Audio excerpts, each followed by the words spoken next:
It's time for the Tennessee Highway Safety Office High School Football Game of the Week. The Tennessee Highway Safety Office reminds you that fans don't let fans drive drunk. The Game of the Week is also brought to you in part by Delta Dental of Tennessee and Main Street Media. Now, let's go to the field and join our play-by-play hosts live from the game.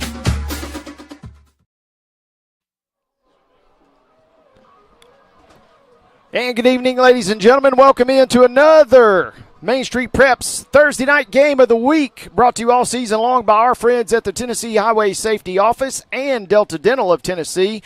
Tennessee Highway Safety Office reminding you that fans don't let fans drive drunk. And ladies and gentlemen, we are back.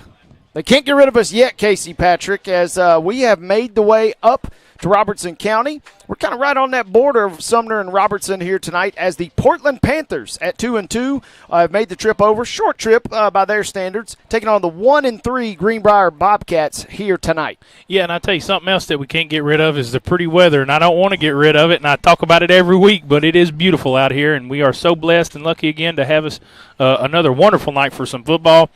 We got a fairly decent crowd, pretty good crowd out here. Got purple on one side, green on the other. So should be able to see some numbers today. But I'm excited and looking forward. We got about 13 minutes till kickoff here, and it looks like Greenbrier's got their band out on the field. Greenbrier's going to get ready to tune us up for the national anthem. It is going to be a fantastic evening. As Casey said, I don't know what you chalk it up to, maybe just good, clean living. But yet again, week 5 here, and all 5 of our Thursday night Main Street Preps broadcast have been outstanding. I'm talking dandy weather. Yes, sir. And that even included a week or two where the weather did not particularly bode very well the next couple of nights. So Thursday night has been fantastic. Casey, we're coming into this matchup. Realistically, anybody after this week pretty much is going to be in region play. This is the last few little stretches for most people on their 2025 regular season schedules that you won't have a region opponent. So tonight, be a chance to kind of finally tune some things up if you're looking to do so for both of our teams. Yeah, and Greenbrier here, they've got a really tough matchup coming up. Portland's a really good football team, so I'm interested to see what we got tonight. It is going to be a big night of high school football. We're delighted that you have joined us here on Main Street Preps. Once again, we are brought to you all season long by our good friends at the Tennessee Highway Safety Office and Delta Dental. Quick break for the national anthem, and we're back with more pregame coverage from Greenbrier High School. When the arena lights dim for a concert, or when the crowd becomes one at a big game, you can almost feel like you're the biggest fan. But who's your biggest fan? It's the person that will get you home safely after a night of drinking. It's the person who looks out for your life to make sure you leave the stadium with someone sober. This could be a designated driver or someone who offers to get you a ride share. Because in Tennessee, fans don't let fans drive drunk. Brought to you by the Tennessee Highway Safety Office, a division of the Tennessee Department of Safety and Homeland Security.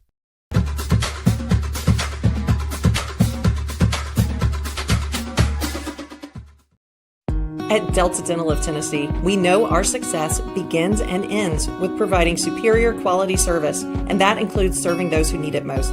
This year, we're celebrating 25 years of giving back to the community we call home. Delta Dental, along with our Smile 180 Foundation, supports Tennessee's dental colleges and oral health education, children's hospitals, free and reduced cost dental clinics, and other like-minded charities. Here's to the next 25-plus years of ensuring healthy smiles.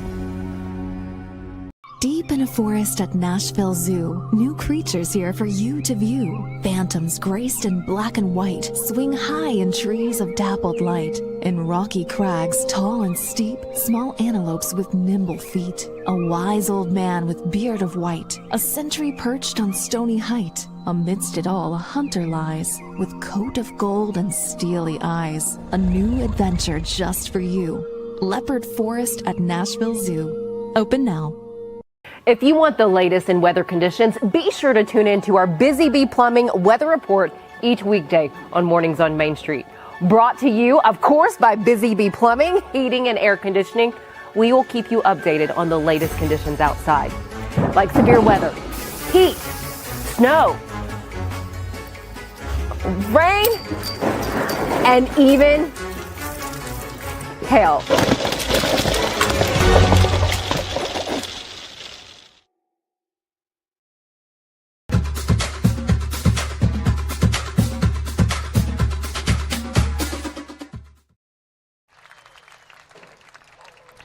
National anthem has just concluded on a gorgeous night here on the campus of Greenbrier High School. Again, the Panthers of Portland coming into this contest, Casey, at 2-2. 1-3 are the Bobcats. And you look at those records, and you're saying, okay, what do we really know about these teams? One thing that jumped out to me is both of these opponents, Portland and Greenbrier, they have played some really tough competition, including Portland last week. No shame whatsoever in catching an L to East Robertson. They kind of held their own. They only fell in that game 27-7. It was tied up kind of through the first quarter plus before East Robertson kind of took over. Greenbrier obviously has only got the one win, but what a win it was. A program that you and I cover often, the Sycamore War Eagles. That was a game that was played right here in Greenbrier. So these are two scrappy teams, battle-tested early, if nothing else. Yeah, and that win over Sycamore tells me a lot about this Greenbrier squad. Now, Portland, I haven't had the opportunity to watch these guys in quite a while. So that's all I really do have to go off of is these scores over some of these teams. A big win over White House, a big win over Liberty Creek, who I have seen. But Greenbrier, you talk about that 25-22 win over Sycamore. Sycamore's a tough squad, too. They got all kinds of talent. They've got some big guys up front. They got a good coach, John Harrison. And so that tells me that this Bobcat squad, they are feisty, and they're gonna try to keep up as much as they can tonight. I think on paper, Portland looks maybe like the stronger team, but man, you get into these rivalry games like this, it ain't no telling what could happen. Absolutely, and this is a rivalry that has skewed Portland's way, particularly as of late. Based on my loose findings, I did find a score going back all the way to like 1929, Casey. I got to double check on that, but 33-16 is Portland kind of in the modern era, we'll call it, kind of the loose record keeping. That's somewhat official, but also somewhat unofficial. One thing we do know, though, is the last time that Portland was here back in 2023, they put a whooping on the Bobcats right here in Robertson County. 42-6 was your final that night. Yeah, and I've got a hard time believing that we're going to have that kind of game again tonight, just because like that fight against Sycamore that Greenbrier did put up. And the fight against Macon County, I mean, just 7-0, and that, I don't know much about that game. It could have been rain shortened, but that's a good fight against a good team. So, really interested tonight to see what's going to happen.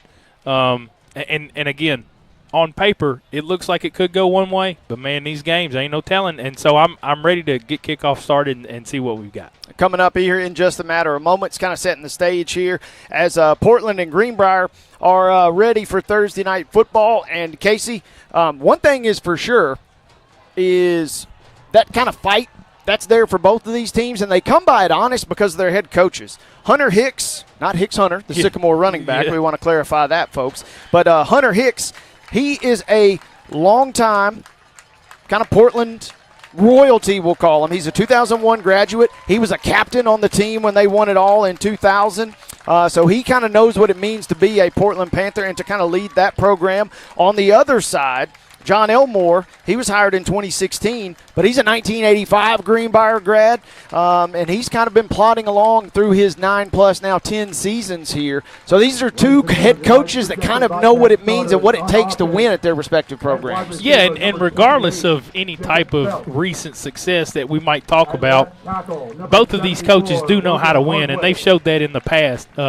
So regardless of what's going to happen tonight, I still think we're going to have ourselves a tight game. And this is something cool we've got going on right here.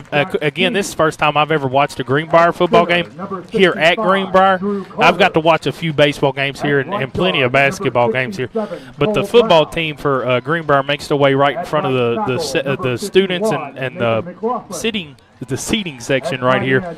This is really cool, and they're going to run out here and run out on the field. So you get all the pageantry and stuff. I love stuff like that. You see it a lot in college football, but we've got it today for high school football. And every different school has a little thing that they do, but that's just fun. And I love it when the little schools do something a little special for those kids. A little extra twist, especially considering it is Thursday night, folks. Thursday night game of the week action is brought to you all season long by our friends at the Tennessee Highway Safety Office, who remind you that fans don't let fans drive drunk. And we are also brought to you by our good friends at Delta Dental of Tennessee. Casey and I are going to take one of our final timeouts. When we come back, We are that much closer toward the top of the hour. We are that much closer to kickoff. Thursday night Main Street Preps Game of the Week coverage coming your way right after this. When the arena lights dim for a concert, or when the crowd becomes one at a big game, you can almost feel like you're the biggest fan. But who's your biggest fan? It's the person that will get you home safely after a night of drinking. It's the person who looks out for your life to make sure you leave the stadium with someone sober. This could be a designated driver or someone who offers to get you a ride share. Because in Tennessee, fans don't let fans drive drunk. Brought to you by the Tennessee Highway Safety Office, a division of the Tennessee Department of Safety and Homeland Security. At Delta Dental of Tennessee, we know our success begins and ends with providing superior quality service, and that includes serving those who need it most. This year, we're celebrating 25 years of giving back to the community we call home. Delta Dental, along with our Smile 180 Foundation, supports Tennessee's dental colleges and oral health education, children's hospitals, free and reduced cost dental clinics, and other like-minded charities. Here's to the next 25 plus years of ensuring healthy smiles.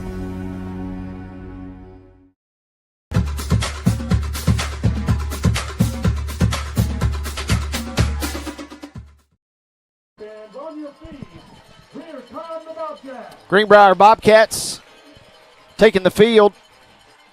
Gorgeous night for high school football. 5th week in a row we get to say that, Casey Patrick. Yeah, it is. Our producer, as always, is our good friend Mark Rogers. Wade Neely saying hello.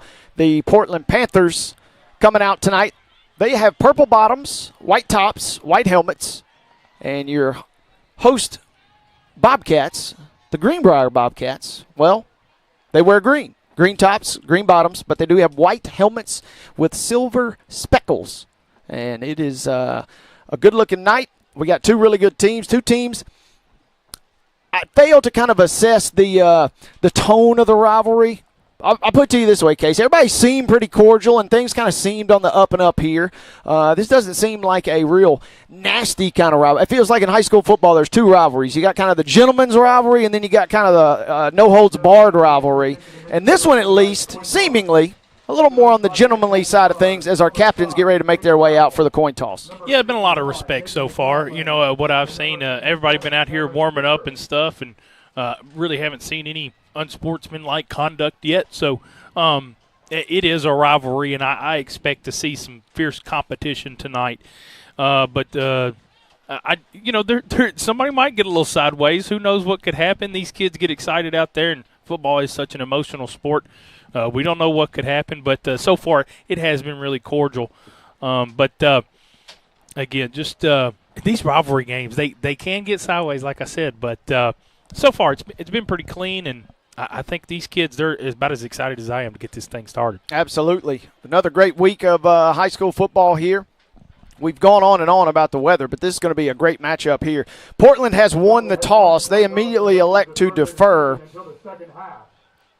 Going to try and get you the captains for both teams. I've got Greenbrier's logged, and Portland's got one extra one out there that's throwing me for a little bit of a loop. 2-18, 5 and 13. And that tells us captains tonight for Portland. Xander Zayar, who's a senior. Also Isaac Hoke, a senior. Brogan High, who is the team's quarterback and also a defensive back. He's a senior. And Caleb Mulliken, senior DB. So 4 seniors getting trotted out for Portland there. Well, and I tell you, one player, he's not one of the captains, but I am excited for Portland that I want to see is number 40, Sean Sebring. Whenever you see a running back wearing number 40, that always means that's a fun guy to watch. So he looks like Mike Allstott. I saw him out there warming up. He is a linebacker too. But Greenbrier, let's see. They had Caden Howell out there, Nathan McLaughlin, and Cameron Fisher were their 3 captains. So Portland, now they're running out. They've made it to their sideline. I think everybody's ready to go. You mentioned Sebring, and I'm just going to go ahead and say it, folks. I didn't plan any puns on the way up here tonight, but this is a kid that runs hard, so don't be surprised if we sneak one in over the course of our broadcast. He had the only touchdown in that loss to East Robertson last week, Casey. 15 carries, just under 100 yards at 95, and the touchdown. He's not the only one that can run, though. They do have Keelan Dalton, who wears number 4. Dalton had 12 totes for 36 yards last week. And they also have Aiden Bell, who's a senior. He finished right around 40 yards rushing. Tough night against East Robertson, but guess what? A lot of teams will say that over the course of these 10 games in the regular season and beyond. A lot of teams will say that about East Robertson. That's a very strong program and a very good team. On the flip side of things, Greenbrier, we mentioned, coming in with a 1-3 record, but battle-tested. They suffered a shutout loss to White House Heritage on the road in their Week 1 contest. They did bounce back for that win versus Sycamore that Casey and I talked about. Unusual turn of events in that Week 3 game, like a lot of our games in the Mid-State. They fell behind 7-0 on Friday night. Lightning delayed it. They tried to maybe come back on Saturday, and they said, you know what? We're not making the trip over to Macon County yet again, so 7-0 was your final. They fell to Whites Creek last night. And the Greenbrier Bobcats, they are back deep to receive. Portland has teed it up, a short run-up. And ladies and gentlemen, right on the nose at 7 o'clock, it is Main Street Preps action underway here on the campus of Greenbrier. Decent little return out to around the 30. And, I mean, at the very last second, the ball comes loose. That fumble goes right out of bounds, though, as DeAndre Thomas, no harm, no foul, really, and they'll take over 1st and 10 their own 30. Well, I'm glad DeAndre wasn't the guy in the back. He was more up a little bit, but he took that short kick, and he's going to be one of the main running backs for Greenbrier. I was able to watch him and Christian Lopez in pregame. Lopez is a little bit smaller, change of pace back. DeAndre Thomas is he's a big kid, but he's got some speed to him too. And I'd like to see how him and Vince Ward. They're probably going to see a few read options. I saw plenty of those practice out there, so interested to watch this offense. Greenbrier opens up in the shotgun. They send a man in motion left to right, and they hand off. A little counter action here, and they do go to DeAndre Thomas. He runs over the right side edge, picking up 3.5 yards. Good little carry there on 1st and 10. Yeah, he's a little bit. I think he's a little bit taller down there than he really looks. But once he gets running downhill, he gets those shoulders into people. He's going to be hard to tackle. They have officially credited him with 3 yards there. Staying in the shotgun here are these Bobcats, and this is a keeper all the way and swallowed up. I mean, going nowhere. And the first time tonight we call number 11 Avery Hughes. This is a kid that's committed to Navy for the Panthers, and the defensive end just crashes in and swallows up the quarterback. No gain at best on the play. Well, and I'm excited to see Hughes on offense a little bit as well. I think he might get a few carries here and there for the offense, but that is a big kid, and he just blew that play up. You got a 3rd and long coming up now for the Bobcats. That was Vince Ward on the keeper. They credit him again, officially no yards, so it's 3rd and 7. This is the opening drive of the ball game. Greenbrier is moving left to right here in this opening quarter. Wide stance on the offensive line and virtually empty backfield. Ward is going to go scampering over the left. This is a designed QB run, and he finally ran out of real estate. He had acres of space to begin, picked up about 6 yards or so, and then as quick as that yardage emerged, it closed, and so he's brought down a yard shy of the line to gain. Yeah, I felt like Ward had a chance to go get the first down there, and he kind of just slowed down. It looks like they're going to go fast, though, here 4th and short. I was wondering what Coach Elmore was going to do, but it looks like they're going. Ooh, false start. No, they didn't get him. Okay. Very wide splits from the line here. It looks kind of weird. Off-centered almost. The 3 linemen to the left are bunched up, and the 2 on the right side. Oh, pooch. This makes a little more sense. They drop into a quick kick, and this is actually one of the better punts we have seen all season. That was a really good one. Casey and I are not special teams experts by any means, but we have seen tons of issues with snaps. That is one advantage of the quick kick. You snap it straight to your quarterback like a shotgun, and a pretty good boot rolls down to the 21-yard line where the Panthers will take over. Well, Bill Belichick used to do all kinds of goofy stuff, and it all started when he had Doug Flutie. Doug Flutie was the last person in the NFL to do a drop kick, and then, I saw Tom Brady would do a few of those pooch punts from the quarterback position. I wasn't expecting it right there. It looked like they were really going to line up and try something, but an excellent kick from Vince Ward. I thought it didn't get more than 20 foot off the ground, but it was a screamer. And so you're going to push Portland back inside their own 25 here to get started. Portland will march right to left. They also open in the shotgun as Brogan High will take the snaps at QB. A little bit of a high snap, and Brogan throws one in the flat, intended for his wide out kind of on a drag route. Aiden Bell, that pass is incomplete. It'll be 2nd and 10 for the Panthers. Well, I'm going to tell you, he's lucky that Aiden Bell was able to get a hand on it because Jacob Phelps, sophomore down here for Greenbrier, was playing on the outside guy. And if Bell doesn't get his hand on it, I think that ball might have went straight to Phelps. But either way, like you said earlier, no harm, no foul. So we've got a 2nd and 10 coming up. Great night here, good crowd, 2 healthy fan bases, 2 hard-nosed football teams trying to win a rivalry game here. 2-2 are the Panthers, 1-3 are the host Bobcats. Greenbrier 3 and out on their opening possession. We have an illegal substitution called against Portland. So back up the Panthers 5 yards. It'll be 2nd and 15 after that infraction. Well, I said earlier that Portland might be the favorite on paper, but if they're going to have, and I know that's just the first penalty on them, but if they're going to have penalty problems tonight, that's going to be another way for Greenbrier to really hang in this game. 2nd and 15, from the 17-yard line. We know Portland can go forwards. Right now they're going backwards. Can the Bobcats pin them further back? Here's a simple give. This is on the right side. Portland flowing to the Greenbrier flowing to the football pretty well. And minimal gain at best. Actually might have lost half a yard.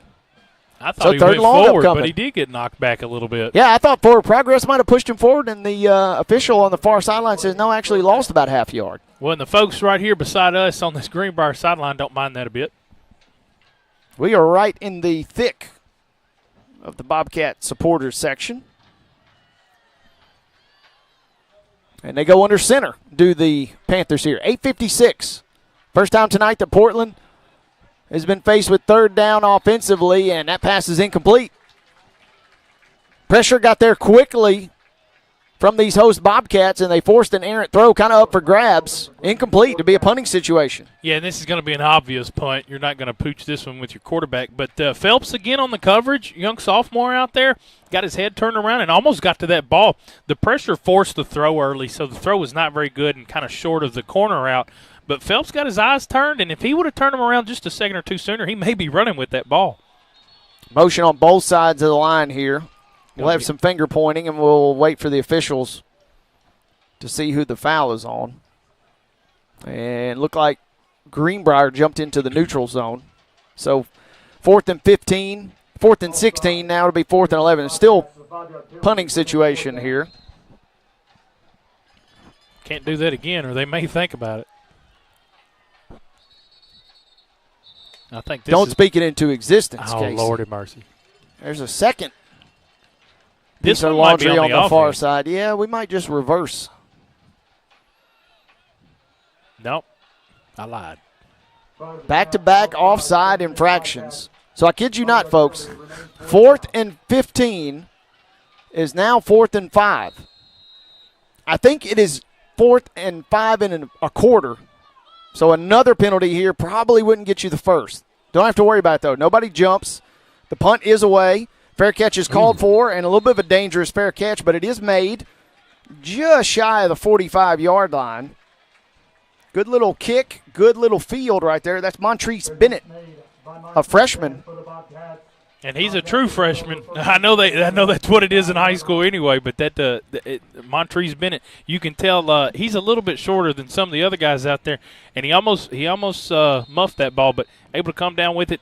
And more or less, I mean, that punt was quite a bit higher, but about the same distance back, and Greenbrier is going to start at the 45.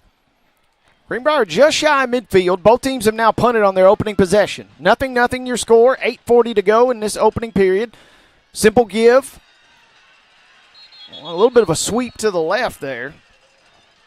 Was that Lopez on the tote? Yes, it was. Christian Lopez. Casey referenced him earlier, and the junior runs into a wall of defenders up front for Portland. Got about a half yard. Well, and I think if they're going to use Lopez, they're really going to need to stretch him out and find some space for him to run, let him use his speed.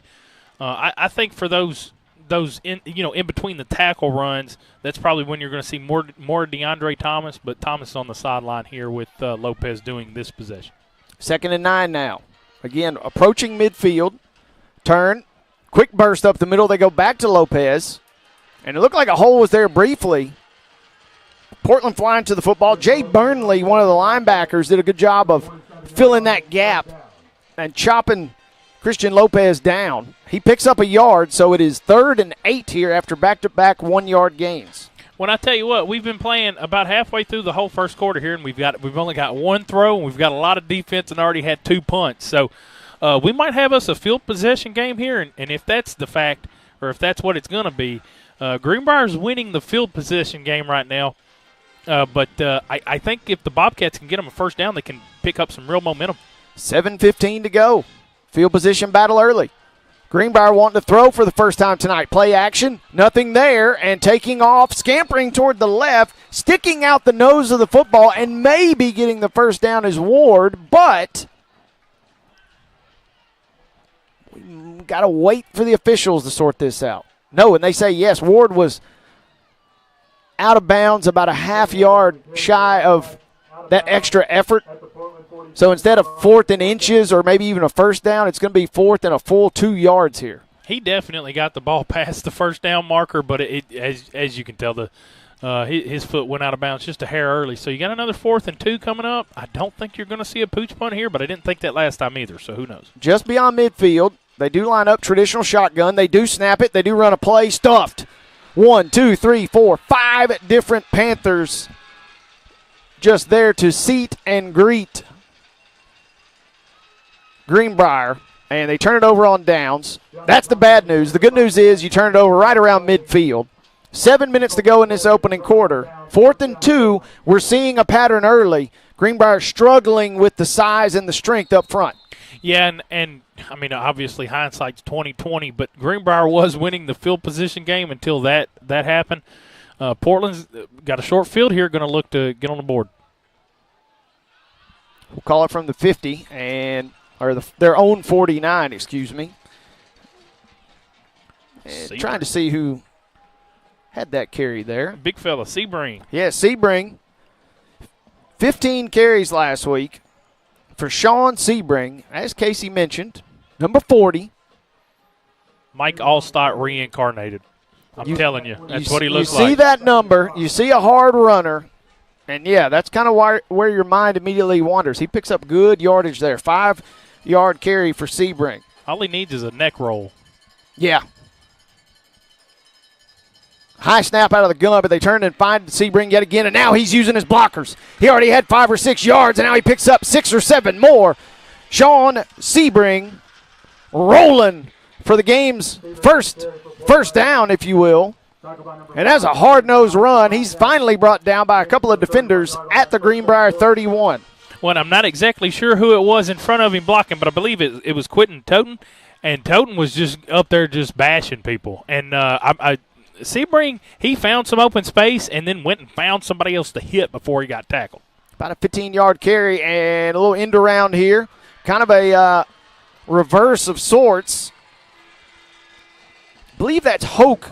Yeah, Isaac Hoke, who was one of your pregame captains, listed as a linebacker / running back. And they give Greenbrier something else to think about. That's a pickup of about 16 yards there. Yeah, when you can run right up the middle as easily as Portland had done the last few plays, you kind of get that defense constricted a little bit, and then that's when you can run sideways, and Hoke found some open space, picked up another first down. After both teams basically went 3 and out on their opening drives, Portland's clicking here. Still 0-0 your score. Tons of time to throw. There's a pass. There's a catch. There's a large human in the end zone. Touchdown Panthers. Play took a while to develop, and for good reason. It was an expert throw there from High, who just kept waiting and waiting for his tight end. Finally, that's Josiah Sharklet, who was kind of sharking behind the defense there, and he finally cruises open, and by the time he caught it, he was wide open in the end zone for a short passing score. When the Panthers' blocking was phenomenal on that play, too. They were able to hold the pocket just long enough for Sharklet to get open there behind the linebackers. Really pretty throw from the quarterback, Brogan High there. Game's opening score goes in favor of the visitors. The Panthers strike first. Portland's up 7-0. Casey and I return after this, midway through the opening quarter, here on your Main Street Preps Game of the Week, presented by the Tennessee Highway Safety Office and Delta Dental. Deep in a forest at Nashville Zoo, new creatures here for you to view. Phantoms graced in black and white swing high in trees of dappled light. In rocky crags, tall and steep, small antelopes with nimble feet. A wise old man with beard of white, a sentry perched on stony height. Amidst it all, a hunter lies, with coat of gold and steely eyes. A new adventure just for you. Leopard Forest at Nashville Zoo. Open now. If you want the latest in weather conditions, be sure to tune in to our Busy Bee Plumbing weather report each weekday on Mornings on Main Street. Brought to you, of course, by Busy Bee Plumbing, Heating and Air Conditioning. We will keep you updated on the latest conditions outside, like severe weather, heat, snow, rain, and even hail.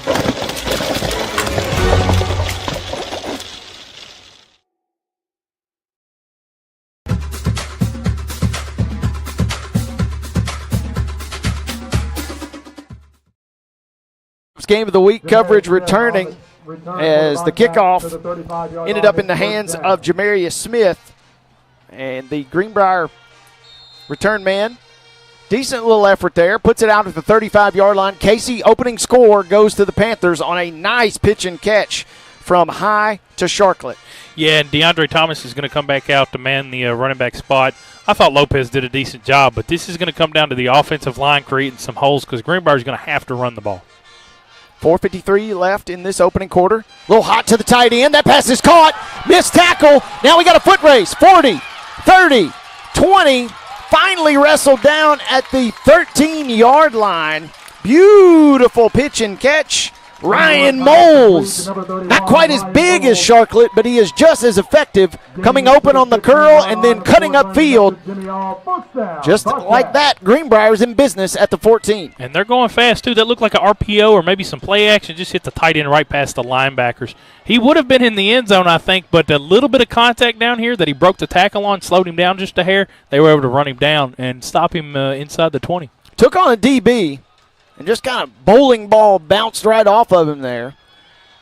Now 1st and 10 from the 14. Slow developing run.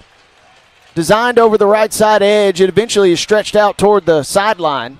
Not much doing there, but a good-looking carry for DeAndre Thomas, who is running hard tonight. Yeah, and I felt like he had a hole up the middle there for just a second that he didn't really take. But they're gonna get about 2 or 3 yards out of this one, so... of course, I'm not the running back, but I thought he had a chance to really get up the middle there. 2nd and 8. They officially marked this. 3:40 to go. Greenbrier trying to answer a score here. Quick toss, almost a rugby toss to Thomas in space. And he barrels his way over toward the left. There is a late penalty marker that came in. Thomas was about 1.5 yards shy of the first down. This play's coming back on a hold.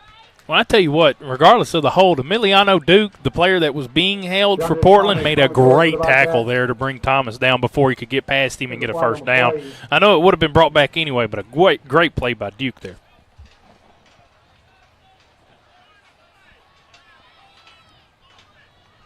Holding. And there is the official hold. Again, lining up in the backfield. Thomas, you're thinking for all the world, is just going to power it right up the middle. And they just snapped a toss to him. Again, kind of rugby style almost, just twirling it out there. He finds the space, but there was a reason there was space. Holding against the Bobcats here. First couple of drives tonight had a slew of penalties. Portland put something together, though. Took a 7-0 lead. Greenbrier with a big pass play a moment ago. Trying to answer, but we got a timeout. And we're going to take a quick break as well.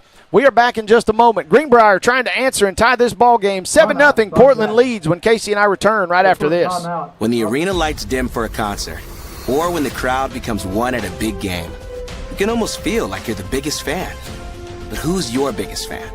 It's the person that will get you home safely after a night of drinking. It's the person who looks out for your life to make sure you leave the stadium with someone sober. This could be a designated driver or someone who offers to get you a ride share. Because in Tennessee, fans don't let fans drive drunk. Brought to you by the Tennessee Highway Safety Office, a division of the Tennessee Department of Safety and Homeland Security.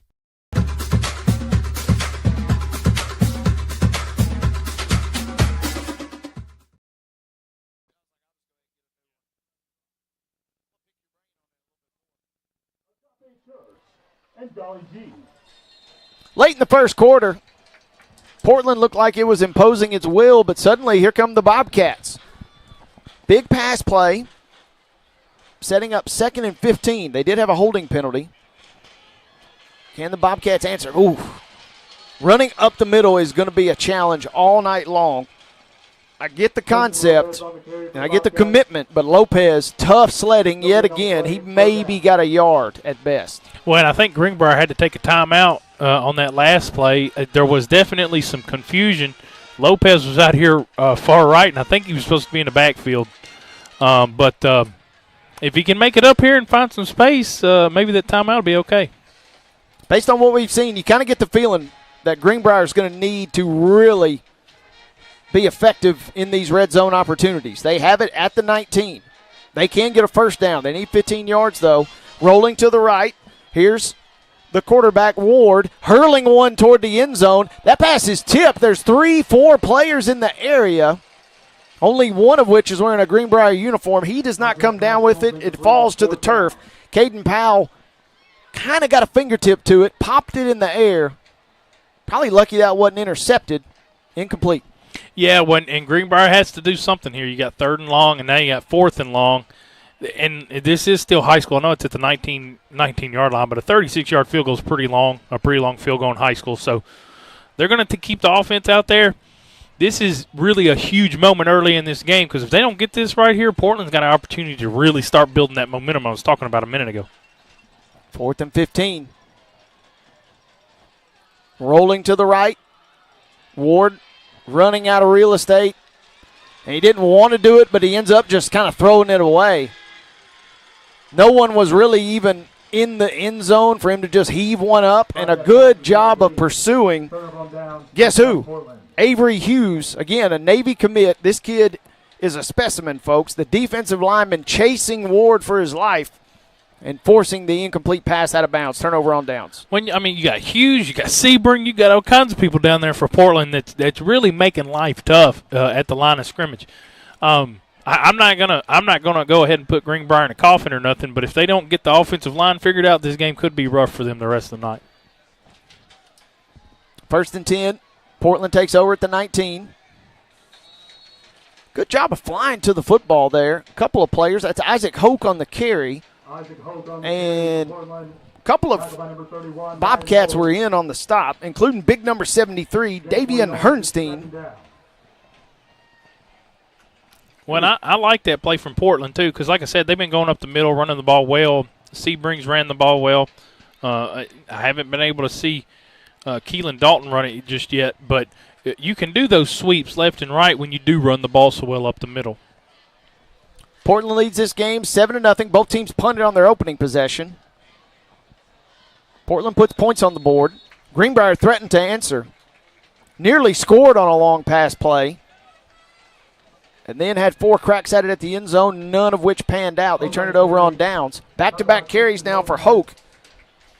Picked up 4 on the first carry. Picks up another couple here. 3rd and short upcoming. If I'm Portland and you got guys like Avery Hughes that can run the ball and Sebring that can run the ball, I think you got 2 chances to go 3 yards here. I don't believe you punt this thing, and I think they're going to run it with Hoke again right behind Hughes.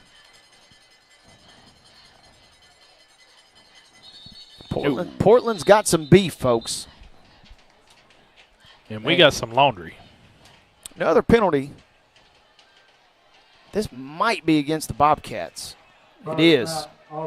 That's the 4th neutral zone infraction. 3rd, beg pardon. 2 of them came.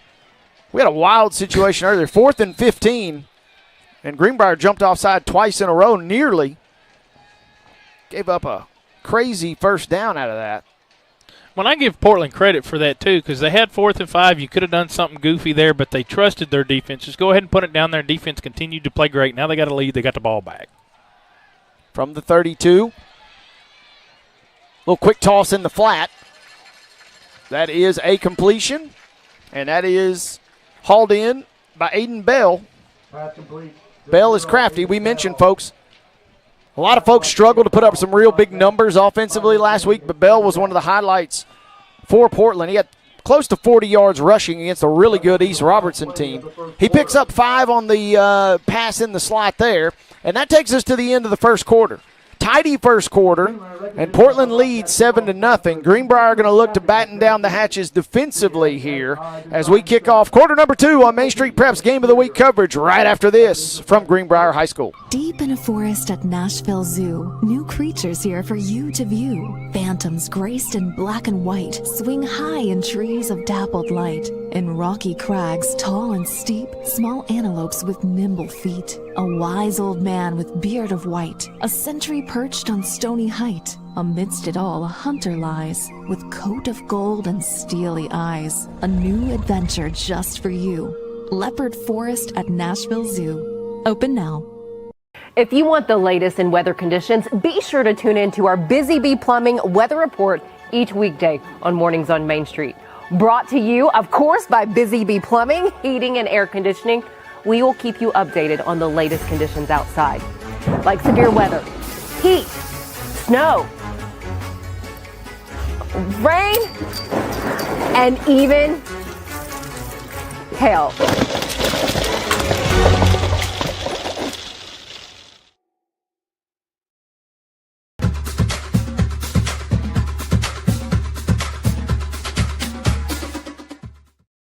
Here, second quarter just beginning.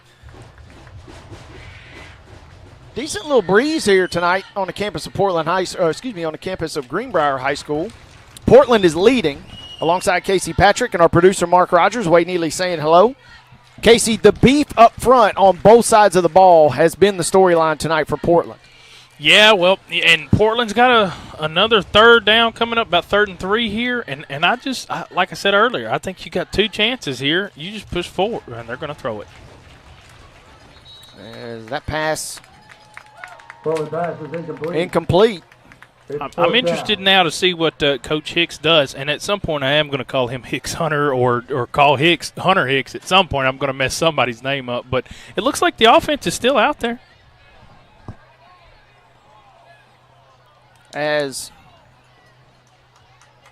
They trot back out. They're at their own 39, 4th and 4. High snap. They get it away. They give up the middle. Ooh. And a fresh set of downs coming up for Portland. That could have been disastrous. It was a little bit of a high snap. Good job by High of bringing it down, turning and finding his bruising tailback, Sean Sebring, who picks up the first just shy of midfield. Well, and just about every week I've picked somebody out that I like to watch, and I knew watching pregame that Sebring was going to be the type of running back that I was going to like watching today. And right there, I mean, he did get a first down. He ended up getting what looks to be about 7, 8, maybe even 9 yards. But the Greenbrier defense was lucky to get him down when they did. Even when he did get tackled, he'd come up, kind of punching air because he was mad. He knew he had some extra space. 10:56 to go. We're in quarter number 2. Both teams punted on their opening drive. As we got a quick sideline warning here on on Portland. The Panthers on their second drive marched right down and scored. Greenbrier got in the red zone, turned it over on downs. Here's a diving effort on the far sideline. That pass is incomplete. Tried to throw a little 3-yard out. And that ball was so far wide that no one was in the area by the end of the play. Incomplete. Well, I'm going to tell you something. We talked about earlier about this this rivalry and it being gentlemen and all that. That last play, DeAndre Thomas come screeching off this edge, and Sebring was able to catch the block just to give his quarterback a little bit more time. And after that, they kind of high-fived each other, and I mean, just a lot of respect between the two there. Some real hard-nosed football players on both of these teams. We told you guys in the pregame that both head coaches, proud alumnus of alumni of their respective schools, so they kind of know a little bit about this rivalry from way back. And second and long is going to remain 3rd and long now.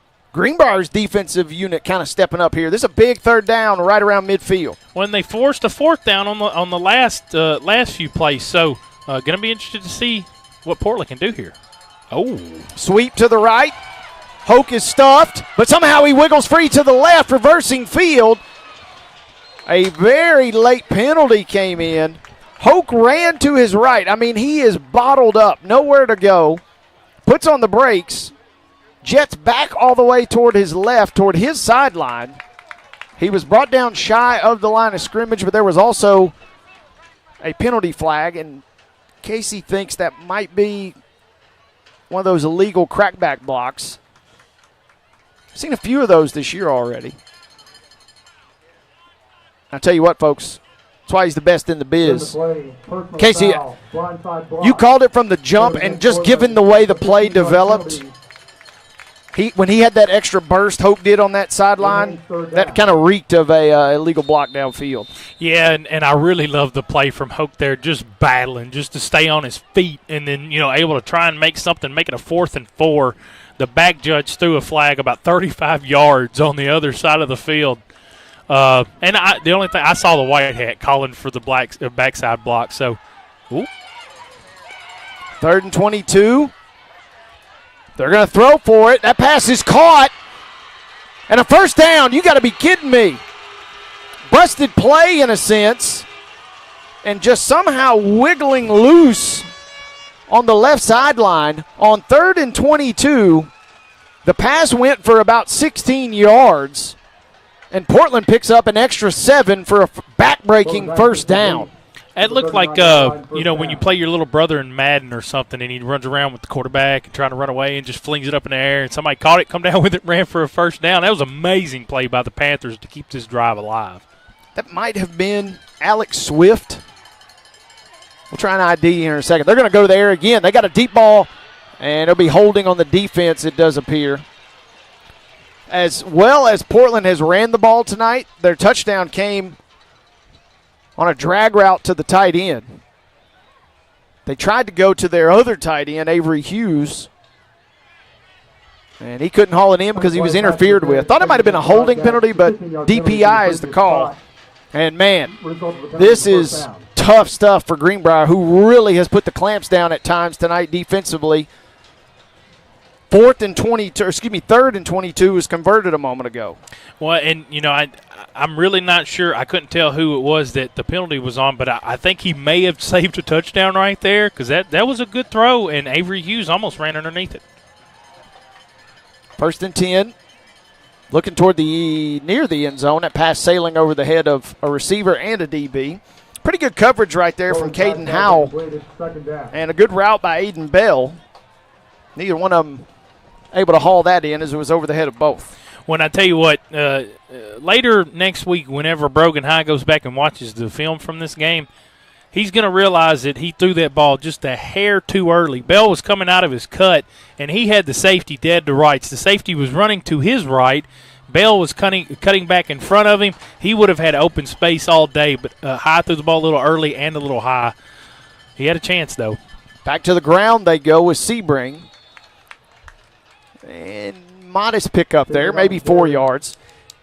If you missed our pregame, Casey and I both kind of mentioned this was one of the last few non-region games. And we saw not much through the air last week for Portland in that loss to East Robertson.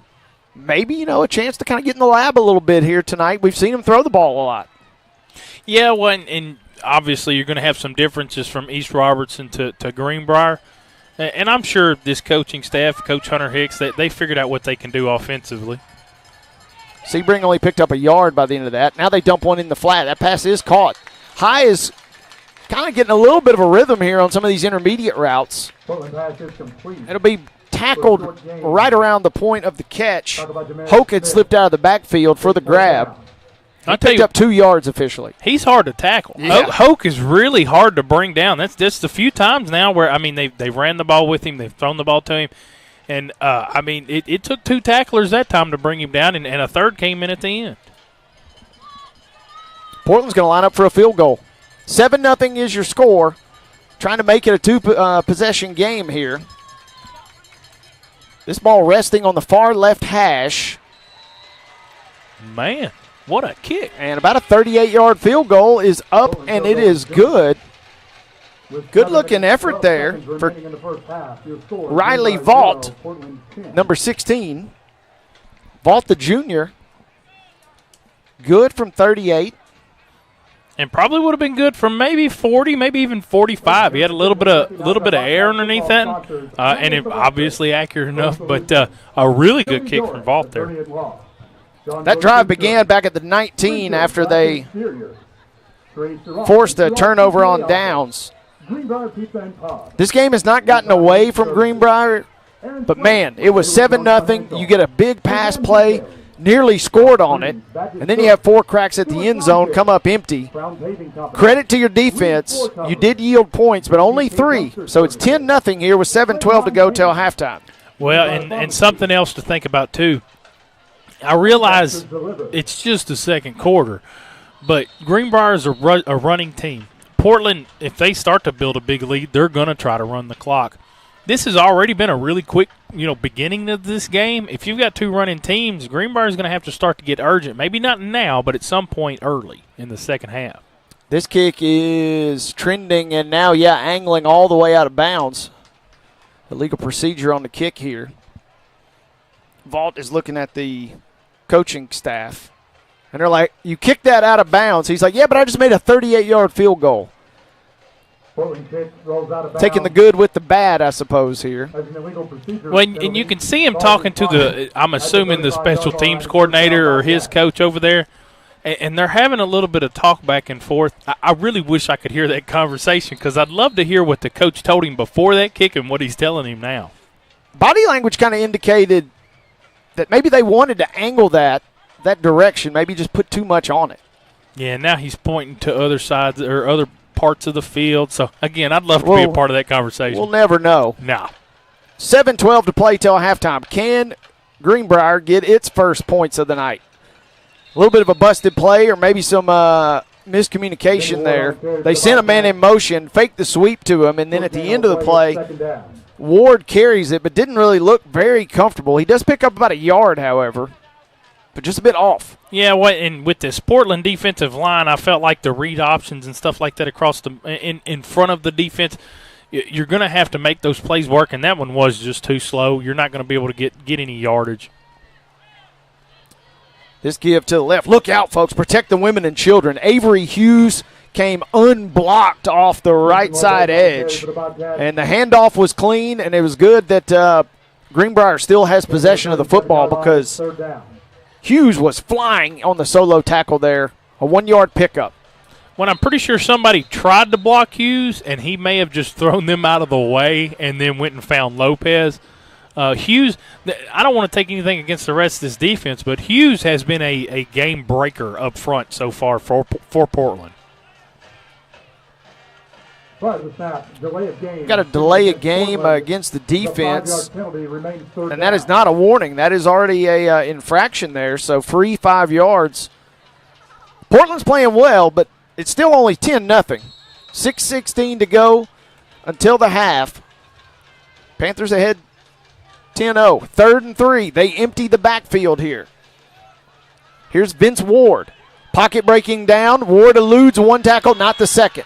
First man did not get there. Hughes had a clean look, but it was Will Caudill who came mopping up. When Ward eluded one tackle, he immediately was looking downfield to take off and run. Didn't have time. He is sacked. Well, and Ward did a really good job, I thought, of just getting away from the first guy. But this Portland defensive line is just game-wrecking right now. They're going to line up in shotgun, but I'm kind of thinking this may be another pooch punt, and Portland thinks that too with the safety playing 40 yards back or 30. Yeah, little game of chicken developed. Might even see a timeout by the end of this here. 4th and 9 officially. They do snap it. They do quick kick it. Two different things happened there. The kick was nearly blocked. They nearly ran into the quarterback / punter. Somehow avoiding all of that, and we do get a clean kick away, and we do get Riley Rubio, who makes the grab, and he's brought down at the 40. That was nearly blocked, but also in the same breath was nearly a running into the kicker. Well, that's what sent me out of my seat almost, because I thought it was going to get blocked, and then when Ward got hit, I expected a flag, but inconsequential contact, I guess. You know, I don't know that you draw that up by design, seeking a penalty, but that is maybe a pseudo advantage of the quick kick.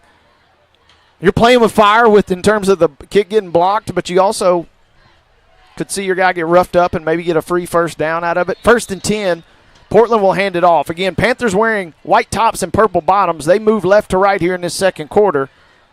And leading 10-0, any points here would be massive for them, maybe even going up 3 scores. Yeah, when as strong as they've been defensively, if you get a touchdown here, and let's see, we got about 4 minutes to go before halftime. You can score a touchdown here before halftime. A 17-0 lead with this defense second half is going to be tough. And Portland has been operating in the shotgun often, but now they're kind of just lining up smash mouth, and they go to their smash mouth king.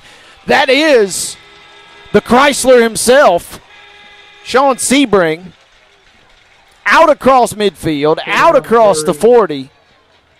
He didn't even really get as much contact as he wanted by the end of that. He was never really tackled, but rather pushed out of bounds at the Greenbrier 32. No, he never got out of first gear. I think he was looking for more people to hit. You know, he had people running beside him the whole time. He's just doing little stiff arms, just keeping them close enough. But Sebring with another big first down here. Portland's not going to be in any hurry whatsoever. Probably going to try and run out the rest of this clock. Sebring is a load. As soon as we say that, Portland's going to throw. Oh. And there are 2 receivers and 2 DBs. Both receivers nearly got their fingertips on it. The second receiver, nearly hauled it in. But a touchdown-saving effort right there from one of your 2 DBs. You had Jamarius Smith back there, but also lurking beside him, I believe, was Zion Knight. That was an unusual play. It was almost as if the receivers were running the same route and the DBs, all 4 bodies collided there. Well, and I'm going to be honest with you, I think the Portland receiver, whoever came in second there, actually caused some contact to knock that ball out. Portland's now going to stretch and run to the right, and they got space. Running out along the right side edge. It is a foot race to the end zone. Touchdown. Alex Neiswanger. First time we have called the name of the junior backup running back. And, man, he showed off the wheels. Big hole on the right side, and once Neiswanger got the momentum around the right side edge, he was off to the races, eluding everybody into the end zone for a 32-yard rushing touchdown. Well, I'm not sure who it was for Greenbrier. I'm assuming it was Thomas, but they had a little bit of initial pressure there on that sweep play and got close to him in the backfield. But after Neiswanger just outran the defensive end, he found some more space here, and he did hit second gear. That was a really quick takeoff from him. I saw him hit the 20-yard line, and I just sat back in my chair because I knew he was gone. Tough break. It's been a tough half for Greenbrier. 17-0. Portland at times has been in complete command of this game, but also for a great chunk of this first half, it's been anybody's ball game. And Greenbrier is right there. An offensive play here, and maybe it's tied 7-7. A defensive stop there, and maybe it's still 7-0. But add it all up, and the few little breaks have gone in favor of the visiting Panthers, and they lead this game 17-zip. 4 minutes to play till the break.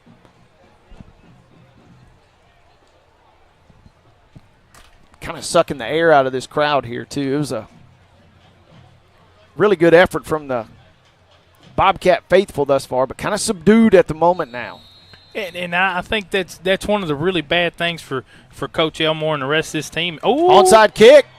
Little trickeration here, and there are 5 bodies pointing that Portland has recovered. Add about 2 or 3 more here. It's going to come down to the officials who say that Greenbrier, I'd like to know what the officials conferred about there just now, because everybody from Portland seemed like it was a done deal, a successful onside kick. But Greenbrier fortunate to recover and gets great field position to boot. 3:58 to go till halftime. They get the ball right at the 50. Well, and I couldn't see what happened there, but Portland had 6 or 7 guys jumping up pointing that they had it, and there was not a single player on Greenbrier's team saying they had it. So I just assumed the Portland players were correct, but a referee proves me wrong. But that's all right. Greenbrier get a chance here. Give to the left, and that sweep is going nowhere, and that ball might have come loose at the very end. No, down by contact.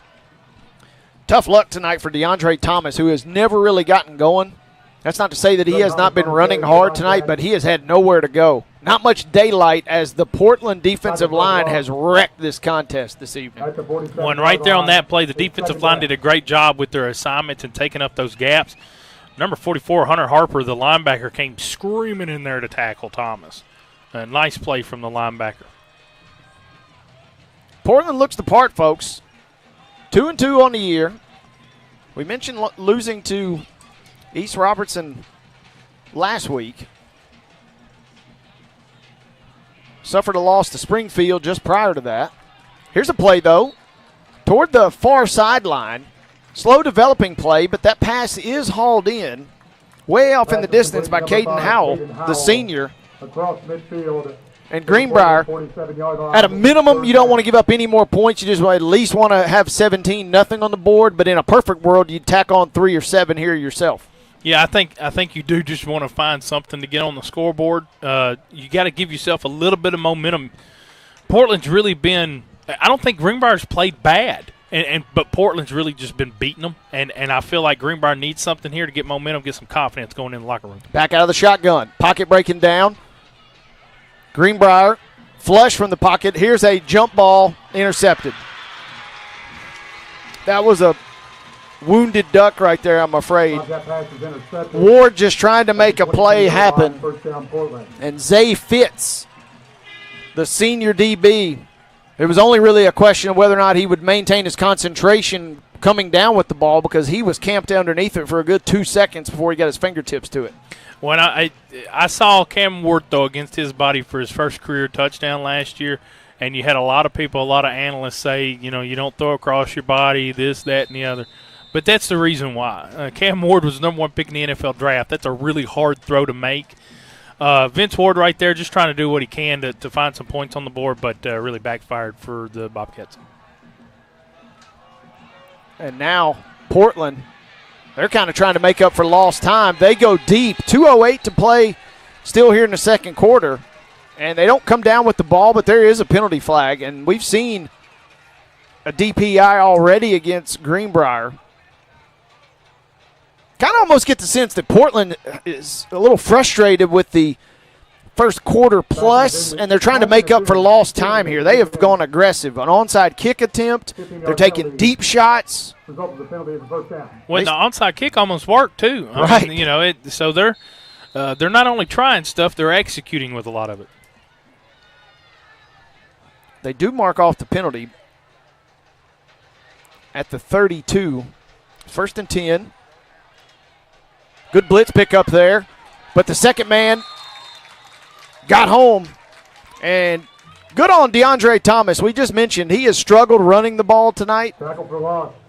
But sticking to his guns on the defensive end, and he stayed with the play, and he tracks down high in the backfield. That'll be a loss of 3 on a sack.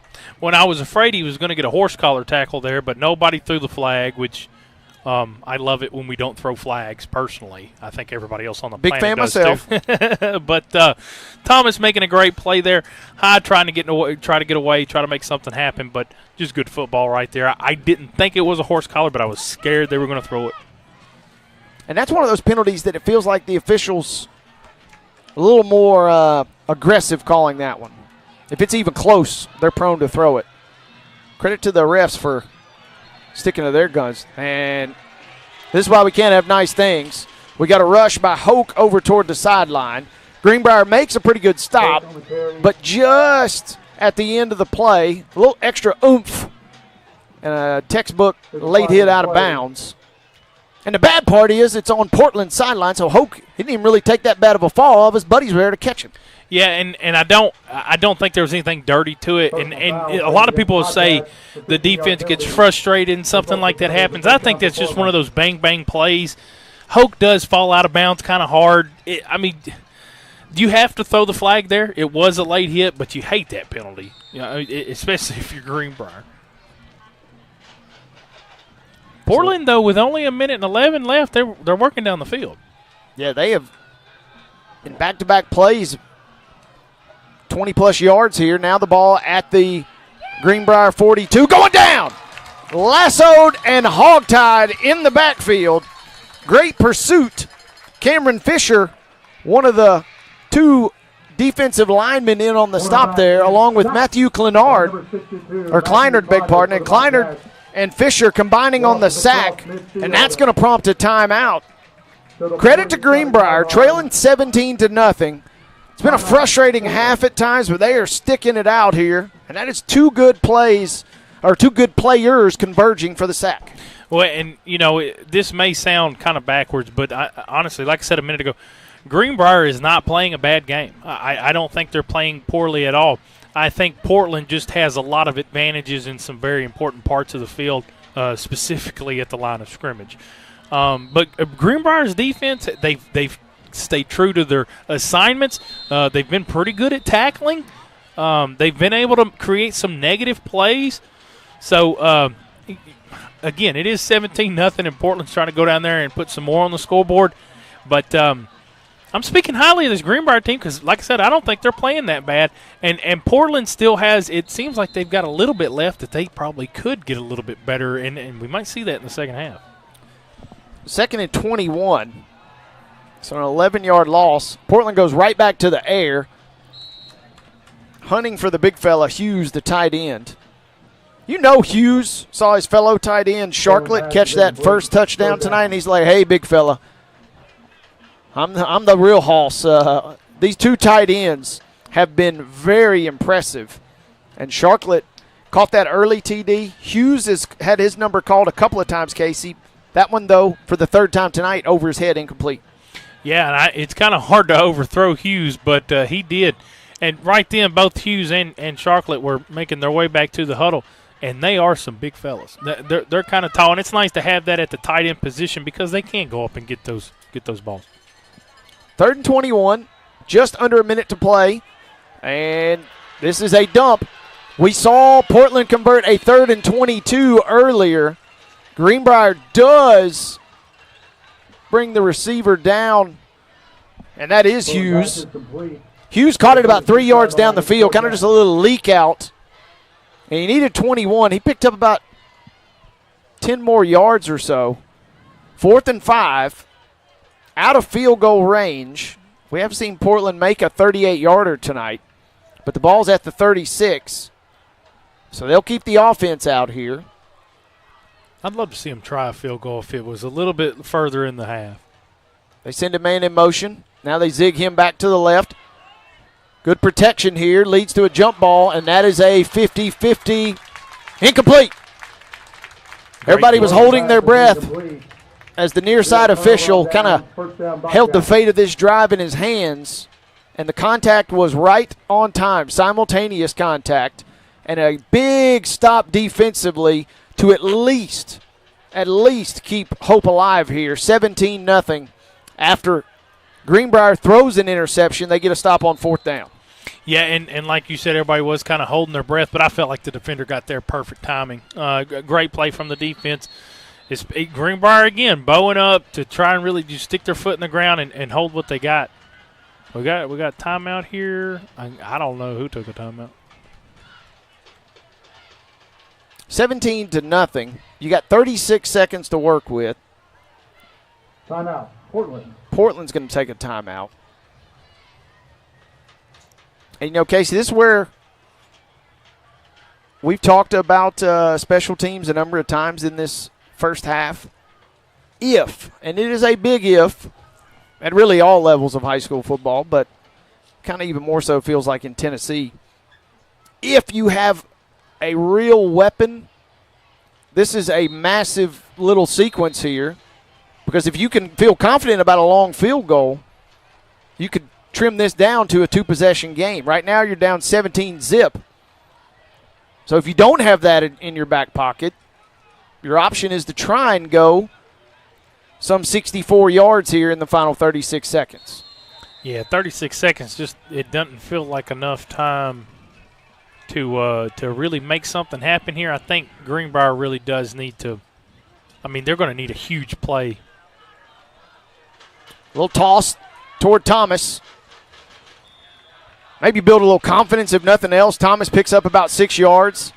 That may not do much more than pad his stats right here, as it might take us to the end of the half. But good to see him kind of finally getting some real positive yardage there on the toss. Well, the Portland defense really just flying to the ball again. You only had 2 or 3 guys down here, and they were able to get to him and make the tackle. Portland's defense has been really good. And they'll go conservative here, or maybe not. Zone read. Did he step out with 1 second? Oh, man, it was a bang-bang play. Quarterback keeper. Ward calls his own number, and he scoots for the 4 yards needed for the first down. He went across the 50. He got about 10 more yards and stepped out of bounds at the 40. And I glanced at the scoreboard with 1 second remaining, but it was simultaneous and no real consternation from the Greenbrier sideline, so that's how the half will end. It would have been electric to see what they could have done with one last play there, about 39 yards from the end zone, but having to settle. And if nothing else, though, again, building a little confidence right there, just some cheap yards that maybe kind of you can use to pep up your guys here at the halftime, but you do trail 17-zip. Yeah, well, and Greenbrier's going to need to do anything they can to find some small things to be confident, in and build some momentum with.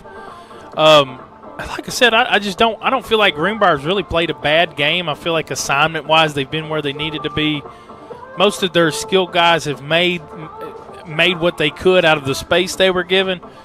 But Portland is just not giving up a whole lot of room, not a whole lot of space. They're flying to the ball, especially defensively. They're hitting you pretty hard. I'm interested to see what the second half offense looks like for the Panthers, because I feel like they kind of left a little bit out there.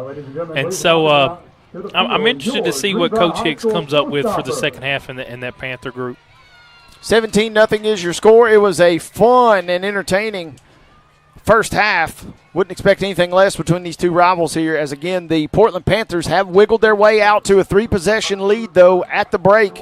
It is 17-0. Casey and I are going to step aside for a quick timeout.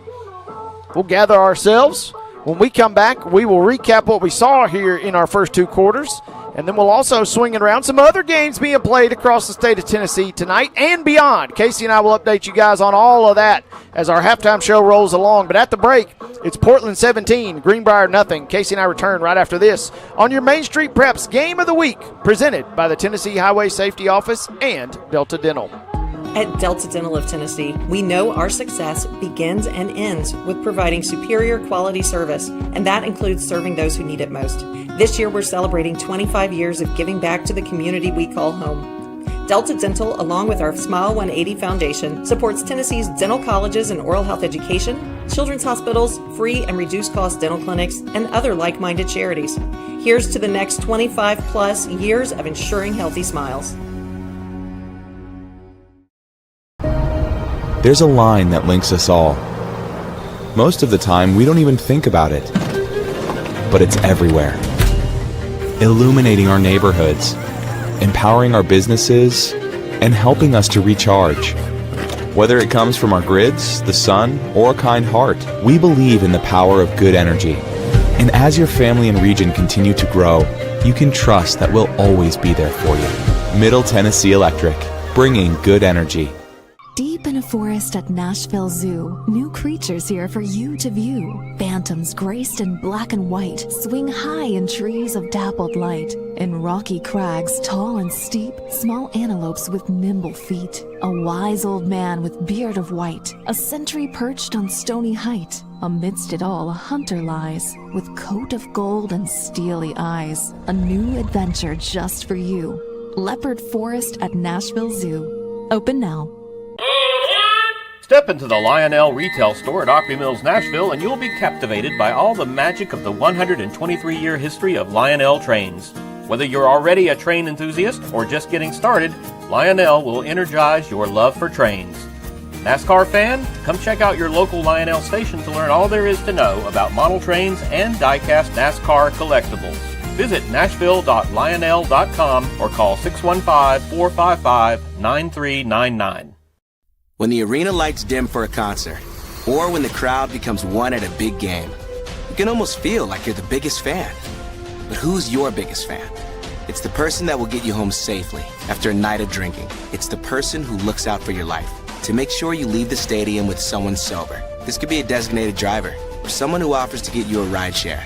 Because in Tennessee, fans don't let fans drive drunk. Brought to you by the Tennessee Highway Safety Office, a division of the Tennessee Department of Safety and Homeland Security. What are you doing out there? Come on! I saw you at the game the other night. Yeah, you. Up there getting mad, acting like we're all out there making $1 million a game. Well, let me be real with you. This isn't the pros. It's school sports, and it's a game, our game. So please, let us play. School sports fans, remember, when you cheer for your team, make noise for the right reasons. This message presented by the NFHS and the NIAAA. And all student athletes in Tennessee.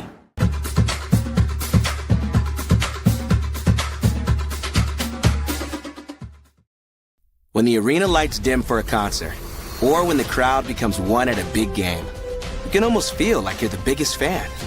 But who's your biggest fan? It's the person that will get you home safely after a night of drinking. It's the person who looks out for your life to make sure you leave the stadium with someone sober. This could be a designated driver or someone who offers to get you a ride share. Because in Tennessee, fans don't let fans drive drunk.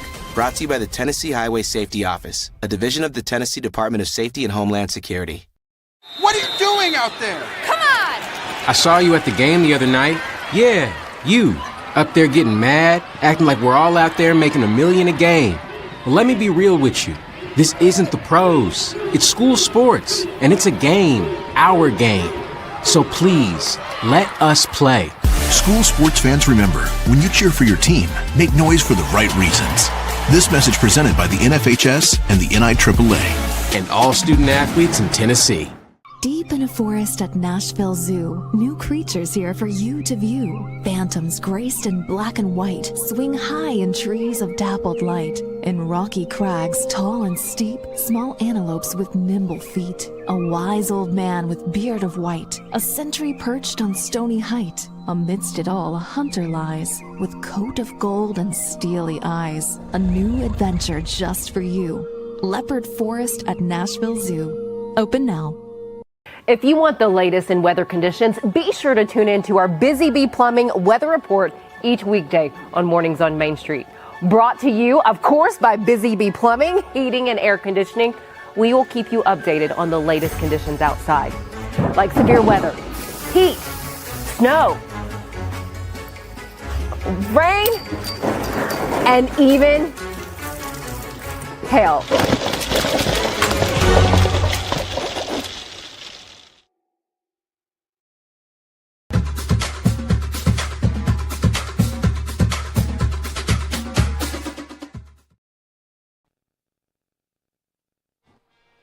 Halftime here on the campus of Greenbrier High School.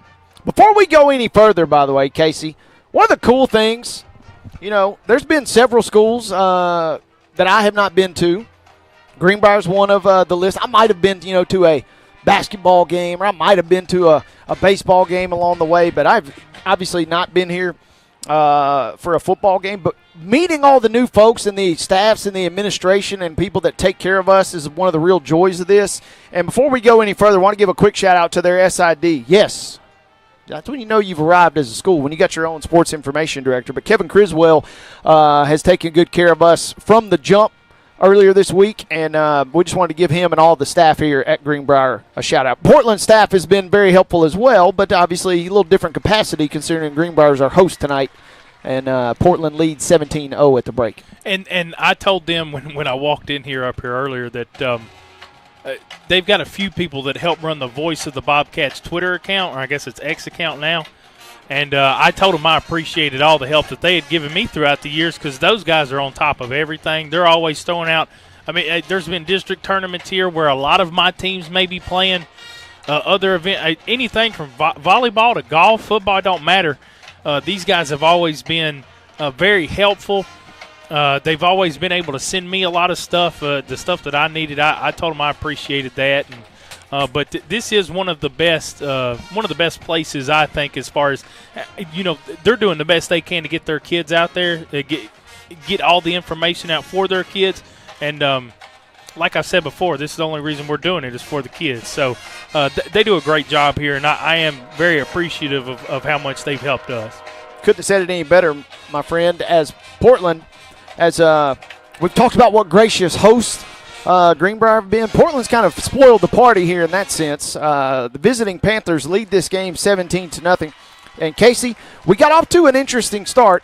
Both teams struggled offensively. Both teams had to settle for punts. But on that second drive, it was Portland marching down the field. They unleashed their tight end, Josiah Sharklet, and Sharklet hauls in a 14-yard touchdown to get them up 7-0.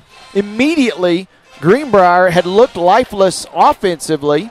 They go marching right down the field, nearly scored on what was officially a 51-yard pass play.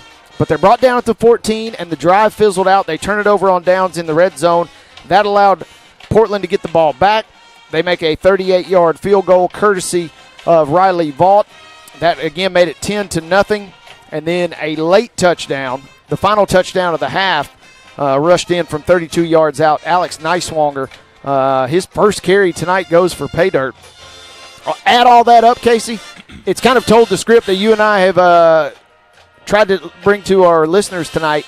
Greenbrier has been in this game, and this has been a very hard-fought game, but just one or two little plays have it a three-score game at the break, 17-0. Yeah, well, and I'm glad you brought up Neiswanger because I'm interested to see if Portland kind of gets him the ball a few more times in the second half. But speaking on Greenbrier, that fourth down, when they got down there and turned the ball over on downs, looking back now, it feels like a major moment in this game. Greenbrier's still not out of it by any means, but the amount of momentum and confidence that they could have built with just a few points there, I think would really, really help them now. But Portland just, other than the RPO that got Greenbrier down there, I feel like Portland's just been defensively especially very, very good. They haven't had a whole lot of holes. They haven't made a whole lot of mistakes. And Greenbrier's going to have to take advantage of every one of those mistakes that they can force. Absolutely. And, Casey, you and I, we have the good fortune and honor and privilege of calling these games every Thursday. And, we get to go out and cover games on Fridays and sometimes even Saturdays. With all that being said, at its essence, sometimes the game just simply boils down to one or two things, and if you boil this game down to its essence, the offensive, but really the defensive line for Portland has just wreaked so much havoc up front. Greenbrier has never really been comfortable at any point offensively tonight. No, and honestly, for Greenbrier, like we talked about coming into this game, on paper, Portland looked like the better team. But Greenbrier, they obviously had a chance. These rivalry games, we talk about that all the time. They were going to have to run the ball. They were going to have to be able to control the line of scrimmage somewhat, maybe not all the time. They didn't have to push people around, but you had to be able to hold your own at the offensive line. And honestly, through the first half, Greenbrier's not been able to do that as well as they would like. So I'm interested. And, of course, they did have that weird, they've been lining up a little bit weird on the offensive line. I don't know if that kind of plays into it. Maybe they were trying something with strategy. So I'm kind of excited and intrigued for this second half to see what the Bobcats do because, again, this game is not over. Greenbrier can win this football game, but they will have to make some changes and some adjustments, especially on that offensive line, if they're going to come back and win this football game. 17-0 is your score. It will be interesting, to say the least, in the second half as the script has kind of been Greenbrier appears like they want to run the football more, but with time and the score kind of dictating things, that strategy may have to change as we get ready for the second half. Speaking of getting ready for the second half, Casey and I are going to take a quick timeout. When we come back, we will swing it around the state of Tennessee. We will give you some scores of interest tonight. We will preview some games coming up over the rest of the weekend, and we will also get you prepped for the third and fourth quarters here tonight as Greenbrier playing host to Portland, but it's the visiting Panthers on top at the break, 17-0. Casey and I return right after this on Main Street Prep's Game of the Week coverage presented by the Tennessee Highway Safety Office and Delta Dental. When the arena lights dim for a concert, or when the crowd becomes one at a big game, you can almost feel like you're the biggest fan. But who's your biggest fan? It's the person that will get you home safely after a night of drinking. It's the person who looks out for your life to make sure you leave the stadium with someone sober. This could be a designated driver or someone who offers to get you a ride share. Because in Tennessee, fans don't let fans drive drunk. Brought to you by the Tennessee Highway Safety Office, a division of the Tennessee Department of Safety and Homeland Security. What are you doing out there? Come on! I saw you at the game the other night. Yeah, you. Up there getting mad, acting like we're all out there making $1 million a game. Well, let me be real with you. This isn't the pros. It's school sports, and it's a game, our game. So please, let us play. School sports fans, remember, when you cheer for your team, make noise for the right reasons. This message presented by the NFHS and the NIAAA. And all student athletes in Tennessee.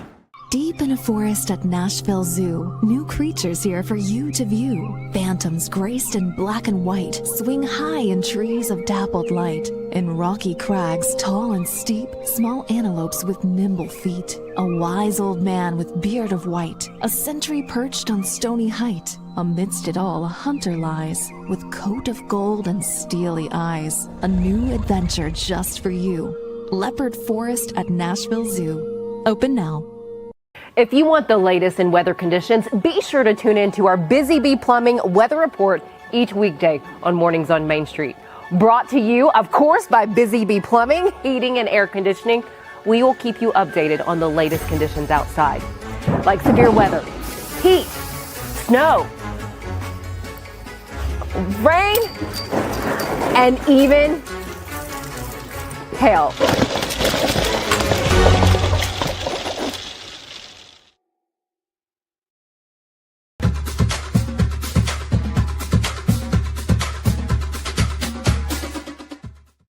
Street Preps Game of the Week. Casey, at halftime, it is Portland 17, Greenbrier nothing.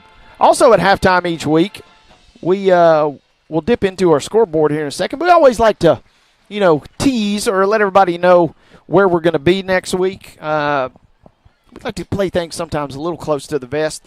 But the interesting thing for next week, one thing is for sure, on Main Street Preps, right here where you're listening to this game, next week someone, I'm just going to leave it at that for now, someone will be broadcasting our game and someone will be broadcasting Tullahoma at Lawrence County. Now the real question, the real puzzle, and the real reason that Scott Stewart, our Main Street Media colleague and executive producer, makes all those big bucks is he's doing the magic behind the scenes. Casey and I might have a rare night off next Thursday because our colleagues down in Lawrenceburg, our good friends at the Exports Radio Network, A.J. Good and that crew, they might be supplanting our coverage with some bonus radio feed there. But if they're not, Casey, I don't know when the last time you've been to Lawrence County is, but I can tell you some pretty good restaurants when we get down there. Well, that's one thing I was going to ask you about out here. I ain't really sure where I'm going to go, but I'm going to find me somewhere to eat as soon as this game's over with.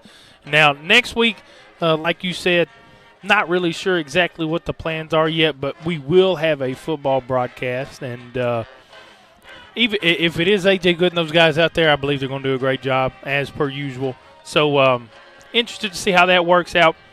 But I'm always interested in some good food places. You can go ahead and tell me what is good to eat out there because I'll find my way out there and find something to eat. Well, we would be remiss. You can't go to Lawrence County without Rick's Barbecue kind of getting thrown around. Take your pick on a number of different locations. They got a couple of great spots on the square. They got some steakhouses. That would get me in trouble. Yeah, I start spending some money. We could do some damage at some of the spots, strikers and whatnot down there in Lawrence County. So if it is Casey and I next week, we will not only have the broadcast, but we'll also give you an update on where we went to eat beforehand. But if it is AJ and crew, you'll be in good hands next week, regardless. Speaking of scores, however, it is time to give you guys a couple of updates. We'll start over in East Tennessee. Hampton is moving to 4-1 with a 48-0 win over Jellicoe tonight. And Casey, I did not bring this up, but we were talking so much earlier about special teams and the kicking play. But Joe Burns made some national headlines earlier this season as their kicker, Jake Walker, hit a 59-yard field goal. No services needed tonight, though, as Joe Burns has scored, but only a touchdown. They trail Ezell Harding 27-7. But a 59-yard field goal, the human mind cannot fathom at the high school level. That is insane, and that clip, rightly so, went viral. Well, and that's quite a bit longer of a field goal than I have ever seen in high school football. Now, I was lucky enough to be scrolling Twitter when I found the video. Jake Walker, the young man that kicked it, he actually posted it to Twitter himself. I believe, yeah, rightfully so. I would, too. I'd be proud of that when I'd tag myself. But I think it was I found it just a few hours after he had posted it from the night before. I retweeted it out, and all I said was, wow, because that was the only thing I really knew to put behind it. But Mr. Walker, if you are listening, that is a heck of a kick, and I'm proud of you. Keep it up. Keep up the good work, and you might go viral again. Let's see if you can go about 63 or 64 next time. We'll Absolutely, and told a couple of different friends. Casey sat next to a young man from Bowling Green, Kentucky, at the Titans game this past Sunday, and we were commiserating special teams play randomly in the press box. And as we're talking, I mentioned Walker's field goal. He had obviously he's a man that looks on the internet. Cole Scott, one of the news anchors there in Bowling Green, he said he'd seen the clip, but we made the point. You might not never kick another field goal attempt in your high school career, but if you have a 59-yarder on tape, the way colleges are and the way the world kind of works, that one clip, who knows what the future holds for that young man, but that one clip is enough to maybe at least get you some offers. Well, and I'm going to tell you, there is one team that played on Saturday evening that could have used a 44-yard kick to win a football game. Hey, that's my team. I'll say it. Okay. I was just trying to calm you down, but you've wandered into those waters yourself. I'm okay. And my heart ain't broken. I tell you who else's heart ain't broken. That's Jake Walker. I wish I could have ever kicked a field goal 59 yards because I'd probably be retweeting that video just about every other day. That was a heck of a kick, and like you said, when you do get something like that on tape, he'll have even if he don't take it and go nowhere with it, he'll have that for the rest of his life. That's an electric moment. It was the school record, I think, by 6 yards is what I read, and maybe that was wrong. I might be making that up. That's a hell of a record yes, even before that. It is. 59 yards. I mean, it's just – and I mean, I'm sitting here looking at the 49-yard line where he would have kicked it from. To look at a 59-yard field goal on grass, it's almost unfathomable to be able to put all of that together, kick a ball that far. He wouldn't have been able to do it in the cold. I can tell you that. It's hard to kick those really hard footballs that far, but great kick by Mr. Walker, and I'm happy for him. And again, Joe Burns is trailing, and they might need him to get back in that game, but 27-7, Ezell Harding leads Joe Burns. Other scores, mainly over in West Tennessee. South Gibson in a battle versus Tresvant tonight. South Gibson leading that game 35-0. Germantown and Lausanne. Germantown's undefeated, folks, at 4-0. Tied with Lausanne 28-28. That game is at halftime.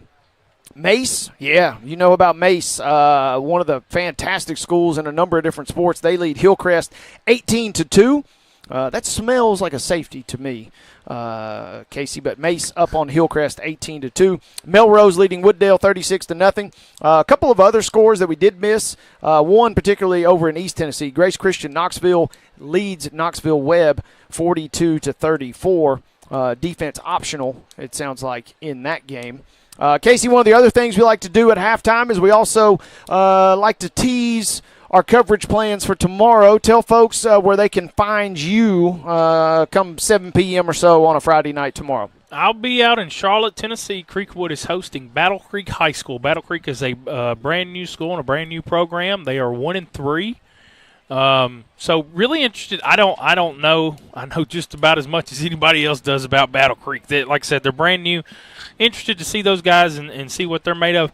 Creekwood is 0-4, and they have held the lead in every single game in the third or fourth quarter this year. So, yeah, the Red Hawks are kind of young. I was able to talk with Coach Steele on Monday. He's obviously, I think, just a little bit disappointed, not in his guys, just in the result. And so Coach Steele's looking to get those guys rolling, and it's just, getting over a hump. Now, it's a lot easier said than done. I can sit here and say that all day long, but they got to figure out how to win, and tomorrow sounds like a good opportunity for them. Should be a fun showdown, hopefully a good one. And Battle Creek, we see this now. It feels like more often than in years past. It does not take long for some of these upstart schools to really kind of get clicking. I don't know that you'll ever have the opportunity to work this into your story tomorrow night, but I just would like to point out Battle Creek, Casey, first full year last year of any varsity or athletic competition. Their boys soccer team made it to the state tournament. Their head coach, their assistant coach, but sort of their acting head coach, is a young man by the name of John Spencer.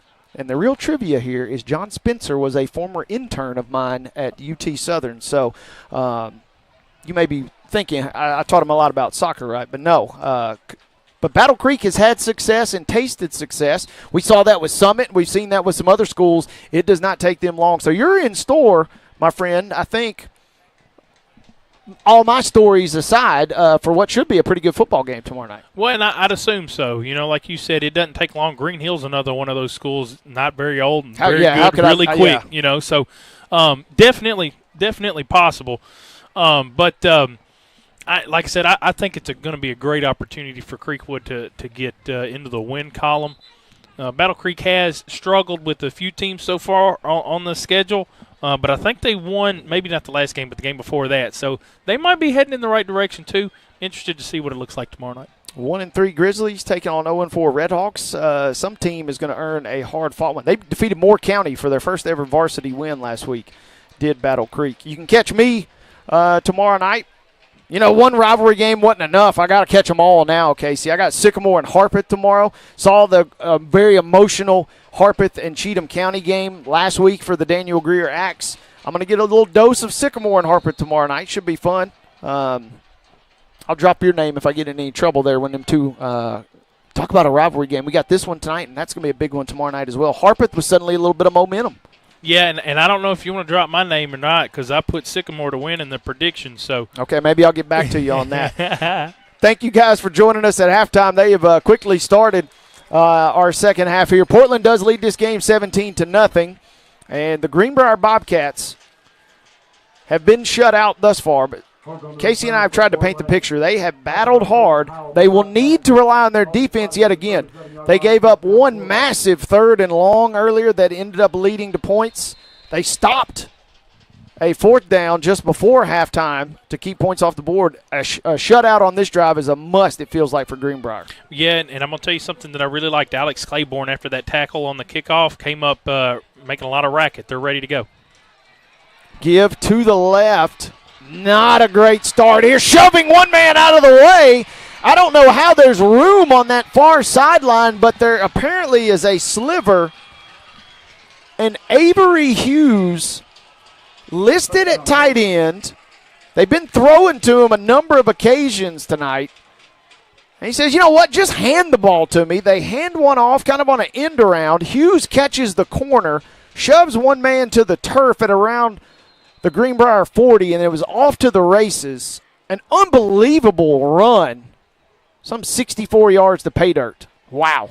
Wait, and it shades of Derrick Henry. I mean, just stiff-arming folks. And, I mean, after he got the last stiff arm around the 40, 35-yard line, he already had his finger in there. He knew he was gone. Hughes with an electric touchdown to get this second half started.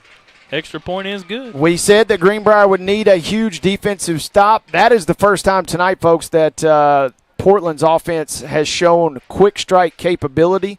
They've kind of nickel and dimed, as it were, Bobcats to death, and in the blink of an eye, it is 24-0 Alongside Casey Patrick, our producer tonight, Mark Rogers, Wade Neely saying hello. You're listening to Main Street Prep's Game of the Week coverage. We're brought to you all season long by our friends at Delta Dental of Tennessee and the Tennessee Highway Safety Office, who remind you that fans don't let fans drive drunk. And Casey, we had felt the balloon kind of fill back up in terms of the crowd intensity here for Greenbrier, and it suddenly has been popped yet again.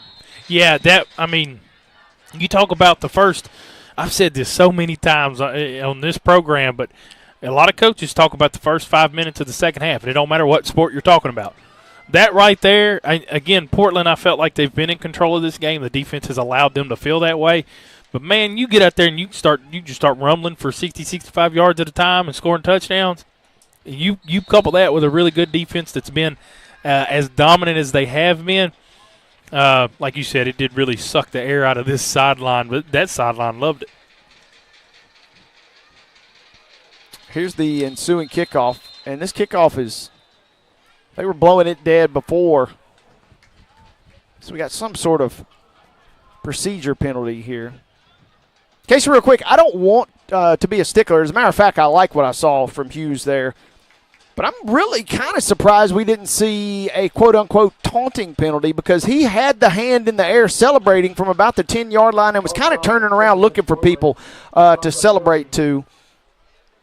Credit to the officials in my mind for not throwing that because, man, I hate seeing that, especially on a rivalry night like this. Yeah, and I hadn't thought about it till you just brought it up. I'm kind of surprised they didn't throw the flag either now that you said that. These high school refs, they're a little quick with some of that stuff, sometimes too. They are, and I really didn't feel like he was taunting on that. But, I mean, it is kind of a gray area, and I don't have to throw the flag, so that's fine. But, like I said, they're going to try that little corner kick again. And this time it is caught inbounds. Giving up a little yardage here, trying to run horizontally rather than vertically. Jamarius Smith, he had a decent return on his first carry, or first return in the opening half there. Not much doing. And Casey, if you thought Greenbrier was up against it now, before, they are really up against it now, down 24-0. First play touchdown for Portland a moment ago. Yeah, and I'm just going to talk about the Hughes celebration again there. I think when he stiff-armed that last Greenbrier defender, he was just so elated with joy. I mean, he knew he was in the end zone. That's good football. I love that. I'm glad they didn't throw a flag. Here's a give right up the middle. Nice carry on 1st and 10. One of the better blocked runs all night long, and one of the first real times DeAndre Thomas has had room to operate. He needed 10, he got 11. When they didn't have the right guard a mile off the line either. They had that, weird kind of setup with the right guard and right tackle. But, and maybe I'm just at a bad angle and can't see it. But No, you're right. They were slanted, and they slightly are still. I noted it on the very first drive. The splits are unusual for Greenbrier. This is more of what we saw in the first half. Thomas, after that big pickup of 11 yards, he is tattooed right in the backfield. When I think what Greenbrier is doing, those guards are playing a little bit off so they can get their get in motion a little bit quicker, get around and block, and it's just making it obvious what they're running. I think Portland's figured out what I figured out. I talked about adjustments and what Greenbrier was going to do. I like the adjustment on the first play. They're going to need to continue to do that. Greenbrier trailed 17-0 at half. It is 24-0 early here in the third quarter. And another give. Thomas gets a couple. He's one of those kids, Casey, you just give him the ball and he's going to either fall forward or he's unlikely to go backwards. He is a very, very hard runner. Yeah, and, honestly, with a lot of the traps and the pulling guards and stuff like that, I think some of the plays, it's been hard for the Bobcats to really get into a rhythm. And I think honestly, they only got 4 there, but, that's what you got to do. You got to line up and just go forward. You're not able to pull fast enough. That's what they're going to have to keep doing. This time, quarterback Ward will call his own number. He's dropped.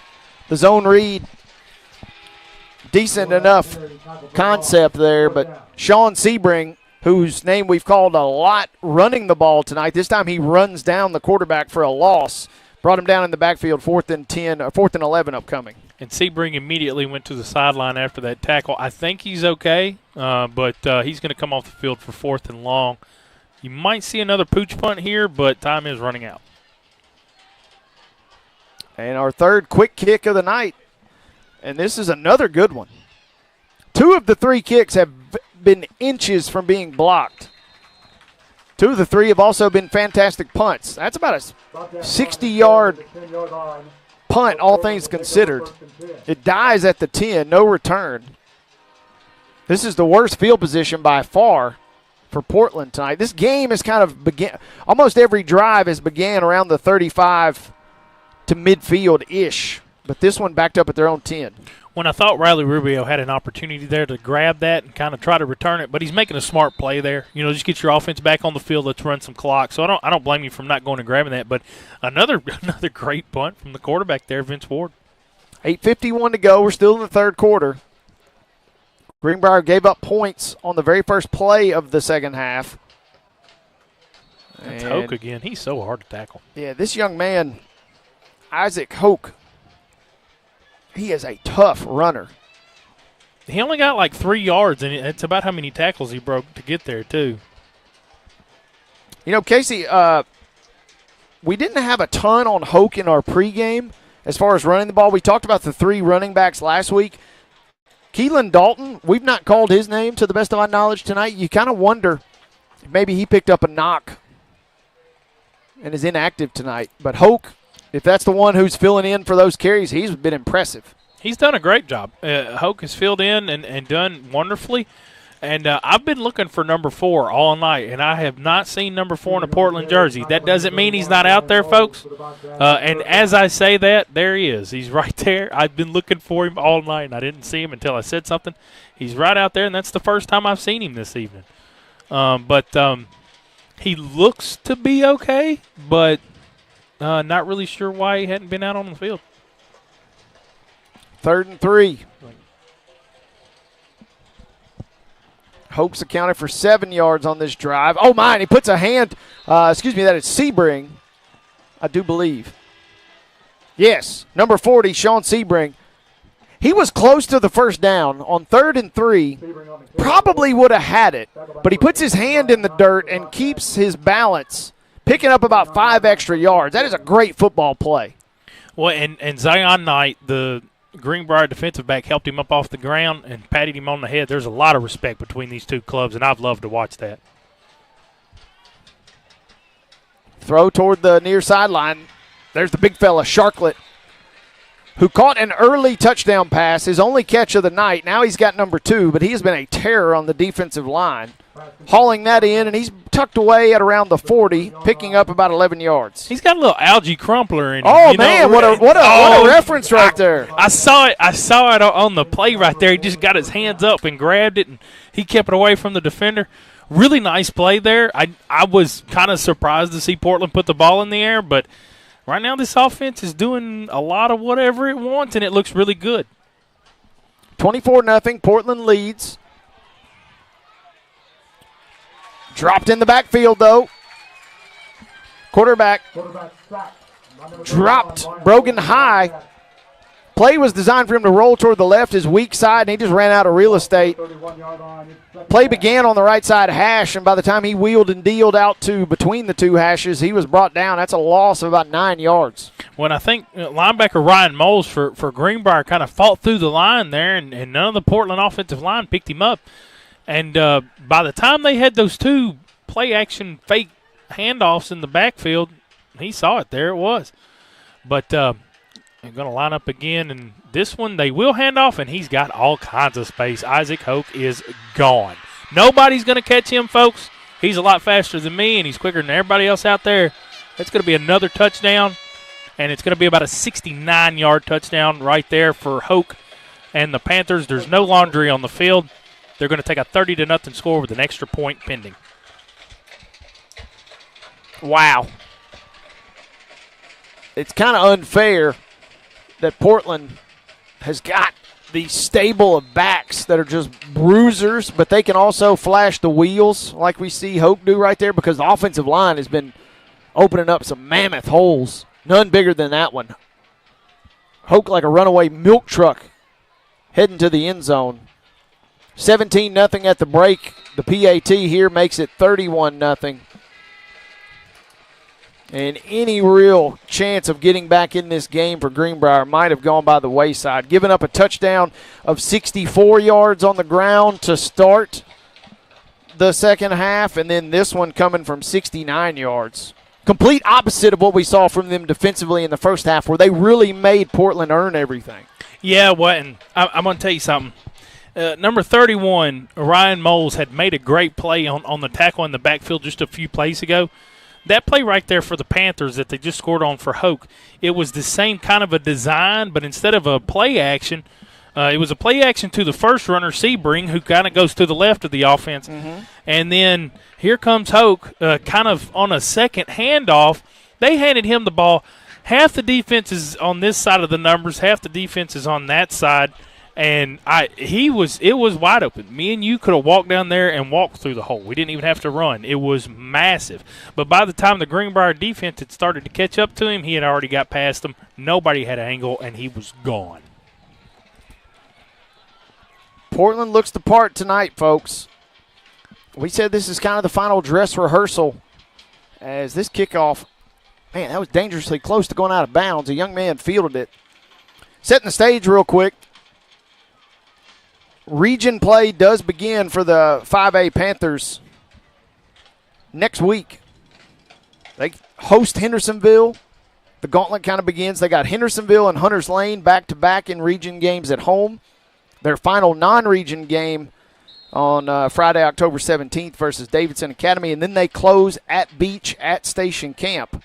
So if you're looking for a confidence builder heading into region play, mission accomplished, I think, for head coach Hunter Hicks and his bunch here, up 31-0. Well, I'm going to tell you something about that matchup with Beach. Yes. I'm excited to see Sebring and D.K. Williams kind of run into each other. That's going to be a lot of fun, ain't it? Just two jackhammers going at each other. We might have to find a fill-in for us on our designated assignments on that Friday. Meanwhile, the road does not get any easier, and I stress it is the road. As those two home games for Portland, it's the opposite for Greenbrier. They begin region play next week at Liberty Creek, go to White House. But wait, there's more. They have maybe the angriest Pearl Cone team in the history of Pearl Cone teams. They are still winless, folks. But they have played a murderer's row of a schedule. Oh, my goodness. Has Pearl. That's the first time I've seen their schedule. My goodness. But so Greenbrier at Liberty Creek, at White House, and then Pearl, Springfield, and West Creek. Yeah, West Creek is a non-region game. That's the final one of the year. Yeah, well, and like you said, at Liberty Creek and then at White House, those are two big matchups that Greenbrier is really going to need, especially with the region starting up. But I'd hate to play a winless Pearl Cone team because that would be a mad team. 3:30 to go. This will be a running clock situation as long as the lead stays 30-plus. It's 31-0. Just to put into perspective while we're talking about Coach Bernetti and the Firebirds here, as Greenbrier's got it 3rd and 7 from their own 21. Trying to dump one in the flat. Good pump fake, though, and incomplete. Great pump fake there from your quarterback, Vince Ward, to at least extend the play. But that pass further down the field was incomplete. But real quick, Pearl Cone at MBA, opening night, they fall 17-14. The very next week at CPA, they fall 42-34 in a very talked about and somewhat controversial fumble at the 1-yard line that was returned by CPA for a long touchdown. You can hit up our good friend and colleague Russell Venozzi for all the comments on that. As a punt will bounce at the 45, out across the 50. Panthers got a great return here. Good job by Rubio. There is a penalty flag, though, and this probably will come back in the vicinity of it's got all the familiar makings of a hold or block in the back. Pearl then hosts BGA, state finalists from a year ago. They fall 42-17. And then last week, just for good measure, they go to Oakland. So, again, MBA, CPA, BGA, Oakland. That might be the best 0-4 team in the state of Tennessee historically, and you certainly will not find a more challenged team. So best of luck to Kenwood, who gets to host the Firebirds tomorrow night. That's a tougher schedule than some of the SEC programs through the first 3 weeks. And they did that by design. Coach Bernetti picked that schedule. Oh, he wants to play. He wants to play good teams. He knows he's a good coach. He knows he knows they got a good team. And the only way you can really prepare yourself, iron sharpens iron. So you got to get ready against the best you can. To be the best, you got to beat the best. And obviously, right now, Pearl-Cohn's not where they want to be, but they don't have to be where they want to be right now. So they got a few weeks left, and I think on the road at Kenwood, you got a good chance to see them get straightened out. We'll keep eyes on Pearl. I wish, they host Liberty Creek in their final region game on a Thursday at the end of the regular season. Just something to think about. Casey and I are stroking our chins here thinking about that. They're finally sorting the penalty out. What really has transpired, though, Casey, is while the 2 minutes the officials were getting together about the penalty, the clock has kept running. There's 50 seconds left in the third quarter. 31-0 Portland. They were up 17-zip at the break. 2 quick touchdowns in the second half here. They're going to throw for this on 1st and 10 out of the reset. And that pass, nice little stutter step. Now a second move. Finally slammed to the turf. That was a good completion. Kind of a little slip screen over there to Alex Swift on the sideline. And Swift, kind of like a tunnel screen almost, was trying to find daylight, and he did. But he had to absorb a big hit at the end of all that. Yeah, that's the one bad thing about taking your time and looking for a space is it allows those big guys to catch up from behind. Ooh, good defense right there from number 4, Montrese Bennett, defense from Greenbrier. Knocks that one away, and that is how the third quarter comes to a close, folks. Portland again led 17-0 at halftime, but 2 quick touchdown runs, one from 64, one from 69, and they lead this game 31-0. It'll be a quick fourth quarter, folks, unless something changes, and it's Portland walloping Greenbrier, unfortunately, here tonight in Robertson County. Casey and I are back with fourth quarter action right after this here on Main Street Prep's Game of the Week coverage, presented all season long by our friends at the Tennessee Highway Safety Office and Delta Dental. When the arena lights dim for a concert, or when the crowd becomes one at a big game, you can almost feel like you're the biggest fan. But who's your biggest fan? It's the person that will get you home safely after a night of drinking. It's the person who looks out for your life to make sure you leave the stadium with someone sober. This could be a designated driver or someone who offers to get you a ride share. Because in Tennessee, fans don't let fans drive drunk. Brought to you by the Tennessee Highway Safety Office, a division of the Tennessee Department of Safety and Homeland Security. At Delta Dental of Tennessee, we know our success begins and ends with providing superior quality service, and that includes serving those who need it most. This year, we're celebrating 25 years of giving back to the community we call home. Delta Dental, along with our Smile 180 Foundation, supports Tennessee's dental colleges and oral health education, children's hospitals, free and reduced cost dental clinics, and other like-minded charities. Here's to the next 25-plus years of ensuring healthy smiles.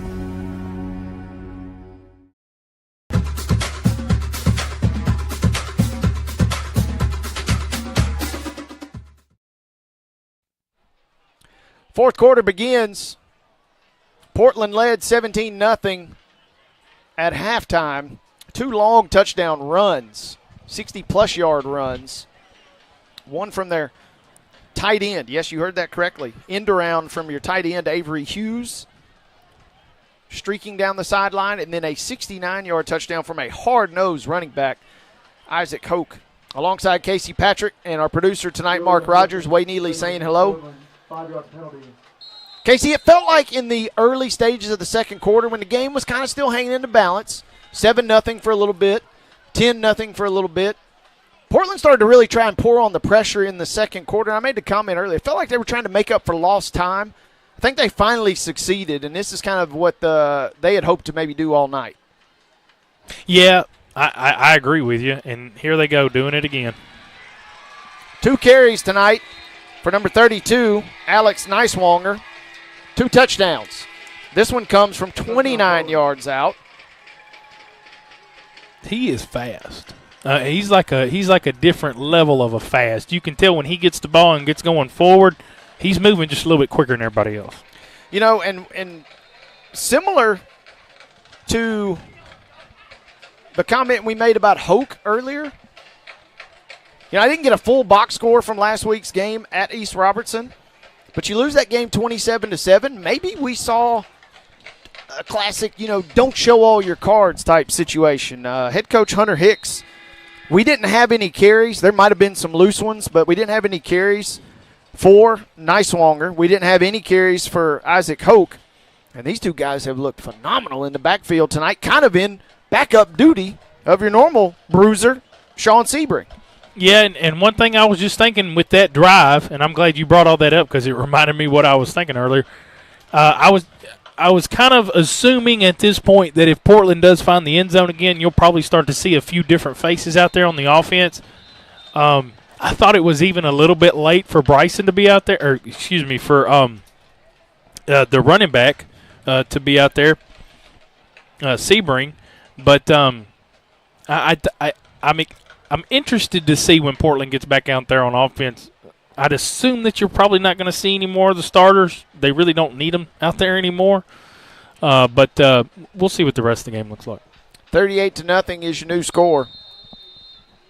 We told you guys coming in, Portland had kind of dominated this rivalry historically, if you go back long enough. 33-16 was the best overall record I could find. That's probably not the full picture, but 33 wins for Portland.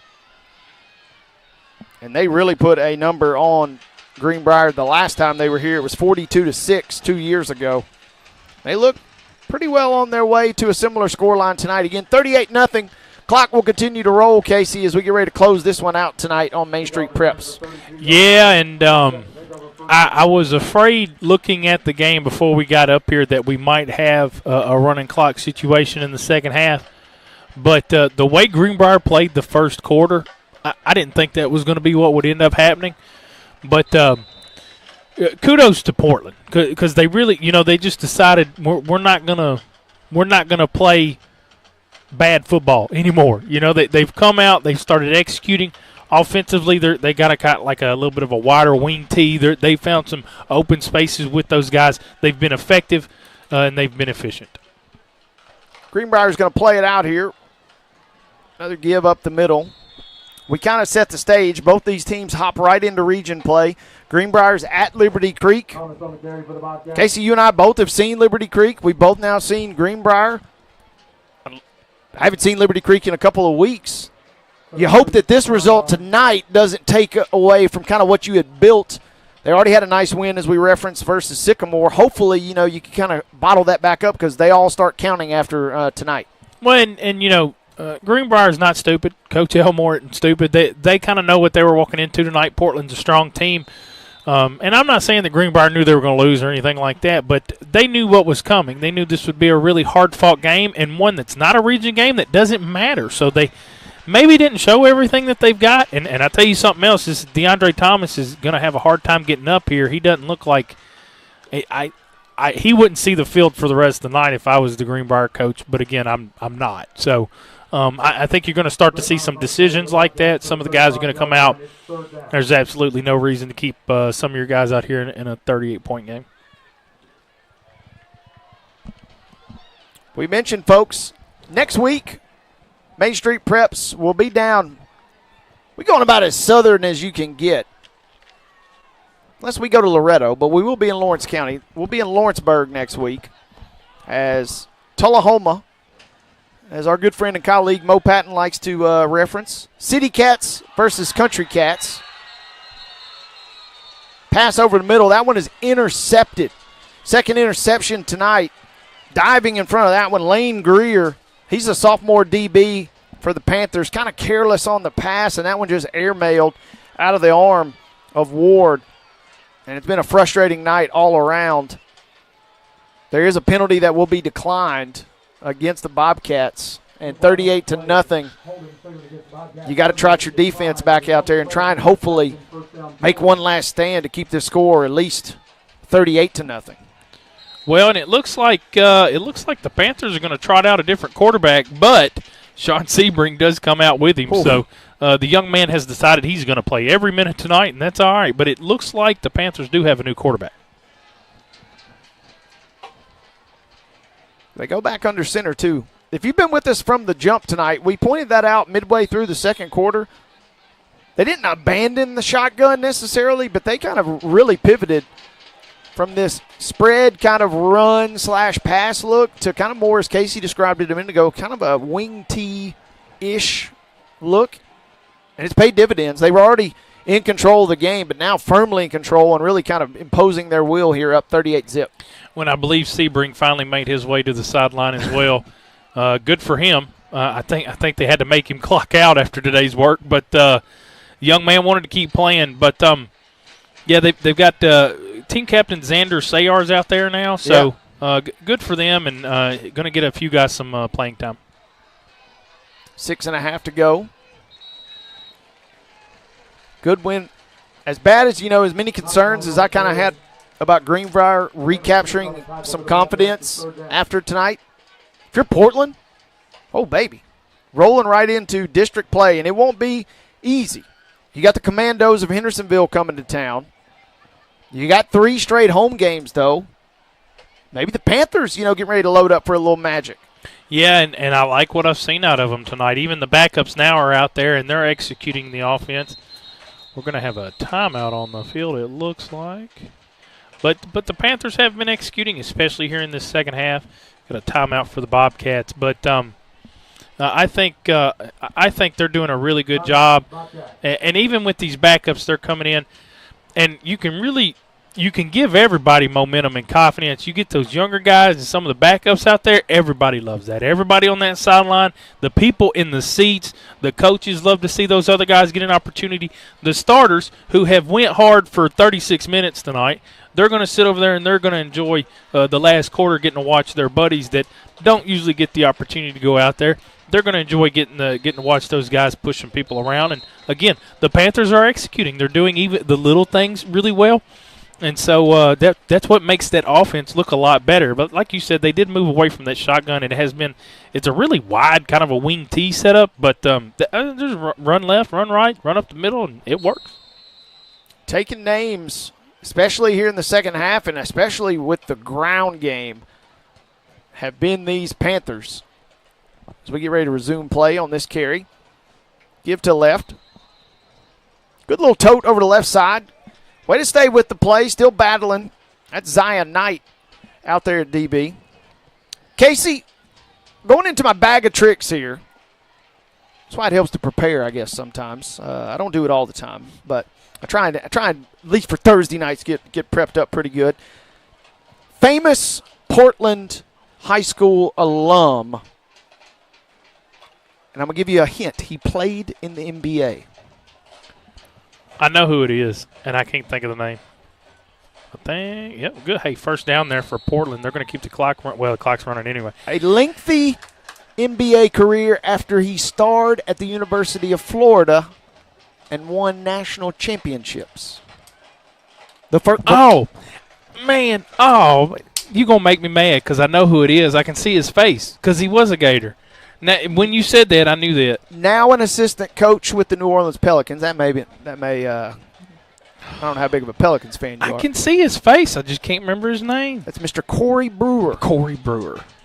And then, see, the problem is I always think about there was another Florida player there. He was not the same as Corey Brewer, but they had Joe Kimno at the same time. They had, I think, Al Jefferson. Lee Humphrey. Lee Humphrey's another one. Former Maryville standout. There you go. But I could see Corey Brewer's face, and I couldn't think about it. I knew Portland did have an NBA player. I'm sorry, Panthers fans. I'm not caught up on y'all's history, but Brewer was a really good player, and I hate to say that because, like I said, he was a Gator, but an excellent college career and an excellent NBA career. Oh, man. Sometimes with this offense on this wing T thing that the Panthers are doing here, I don't really know who's getting the ball, and I think that's what's been really helpful for them because Greenbrier doesn't either, and that's why this second half's been explosive for them. Again, 2 long touchdowns here for the Panthers. They led 17-0 at half. They lead at 38-0.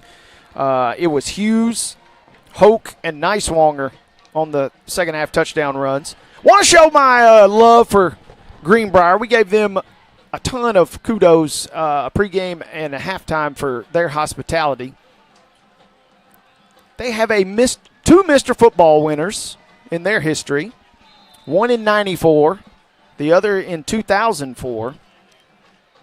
2004 also was the year Greenbrier finishes runner-up. Got to go back to 94. Mr. Derek Lucas was the 3A football winner. And as a young pup at Giles County High School, I would open up the newspaper.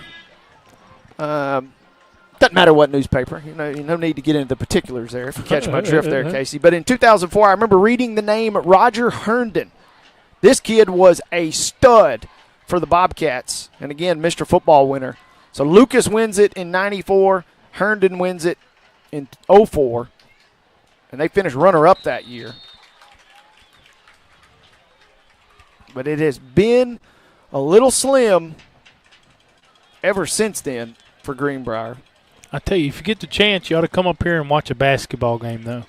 I've heard basketball, but I've heard baseball is outstanding. Yeah, the baseball program's been really good for a long time. But I always enjoy doing the basketball out here. When I first started working for Main Street Media, the girls' coach, and I believe he was the athletic director, but I may be wrong about that, Carl Miller, who's now at White House Heritage. Carl Miller's one of the best guys I've ever met in doing what I do. I got to meet him out here, and I remember it was one of the first district tournaments I ever covered, and it was just a really nice setup from Greenbrier here. I was here all day long. I think I wrote for 8 different teams that day, but it was a heck of a day, a lot of fun. I still enjoy getting to talk with Mr. Miller when I get the opportunity. He's a great guy.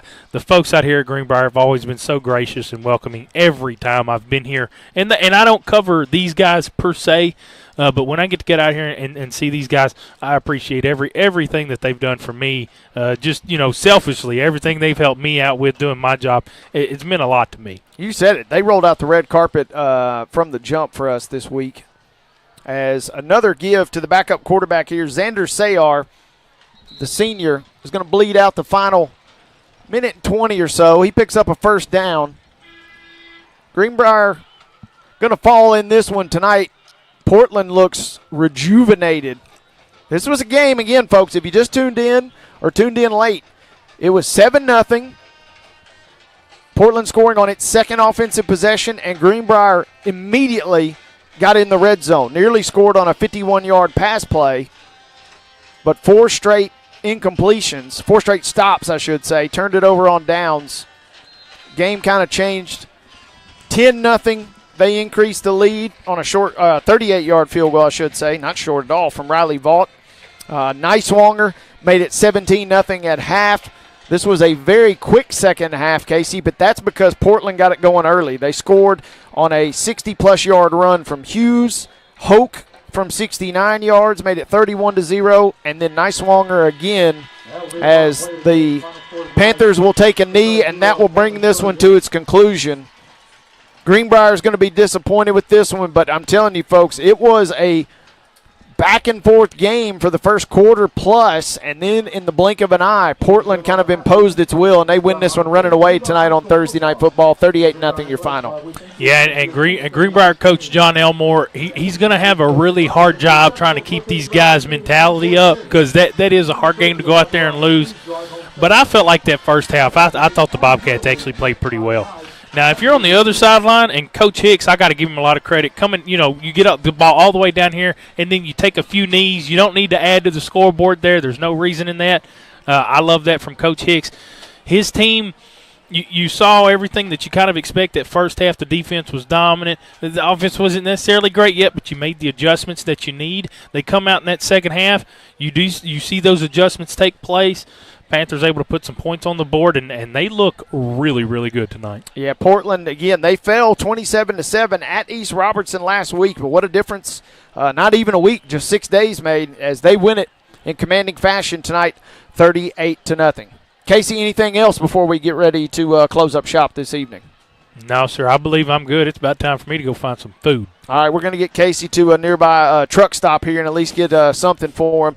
Again, thank you massively to the staffs at Portland and especially all the game day personnel here over at Greenbrier, especially their SID, Kevin Criswell, who took great care of us in the run-up. Great care. Outstanding service, top to bottom here tonight. We hate that the game was a little lopsided, but that's why you got to tune in for the whole game, folks, because it was a back-and-forth contest for the first quarter plus before Portland pours it on and wins it 38-0. Big showdown next week. Casey and myself, or AJ Good and the crew at the Exports Radio Network. Someone will broadcast a dandy of a ball game next Thursday night as Tullahoma comes calling at Lawrence County. That is a massive Region 4 5A contest, and it should be a dandy of a showdown when those two teams get it on, whether it's Casey and myself, like I said, or AJ Good and the crew. It should be big, but we look forward to it. And if we don't catch you guys next week, enjoy your game next Thursday, and we will see you in 2 weeks' time. Casey, you be safe as always getting home tonight. And be safe making that 10-minute drive to Creekwood tomorrow night, or is it? It might be 12 or 13. I might find me a good song to listen to on the way there. You could spend one a time or two, but that's about all you got. There so you go. Looking forward to it, folks. We will see you next time. And a reminder, if you missed any coverage tonight, our crew at the Portland Sun is going to have you covered. And you can read all about all of our game tonight here at MainStreetPreps.com. And you can read all of our high school action each and every single Thursday, Friday, and sometimes Saturday at MainStreetPreps.com. For Casey Patrick, for our producer Mark Rogers, and all of our crew, I'm Wayne Neely saying so long. We'll see you next time. It's a final tonight as Portland wins it 38-0 on Main Street Preps. Game of the Week coverage presented by our friends all season long at the Tennessee Highway Safety Office and Delta Dental. Good night from Robertson County.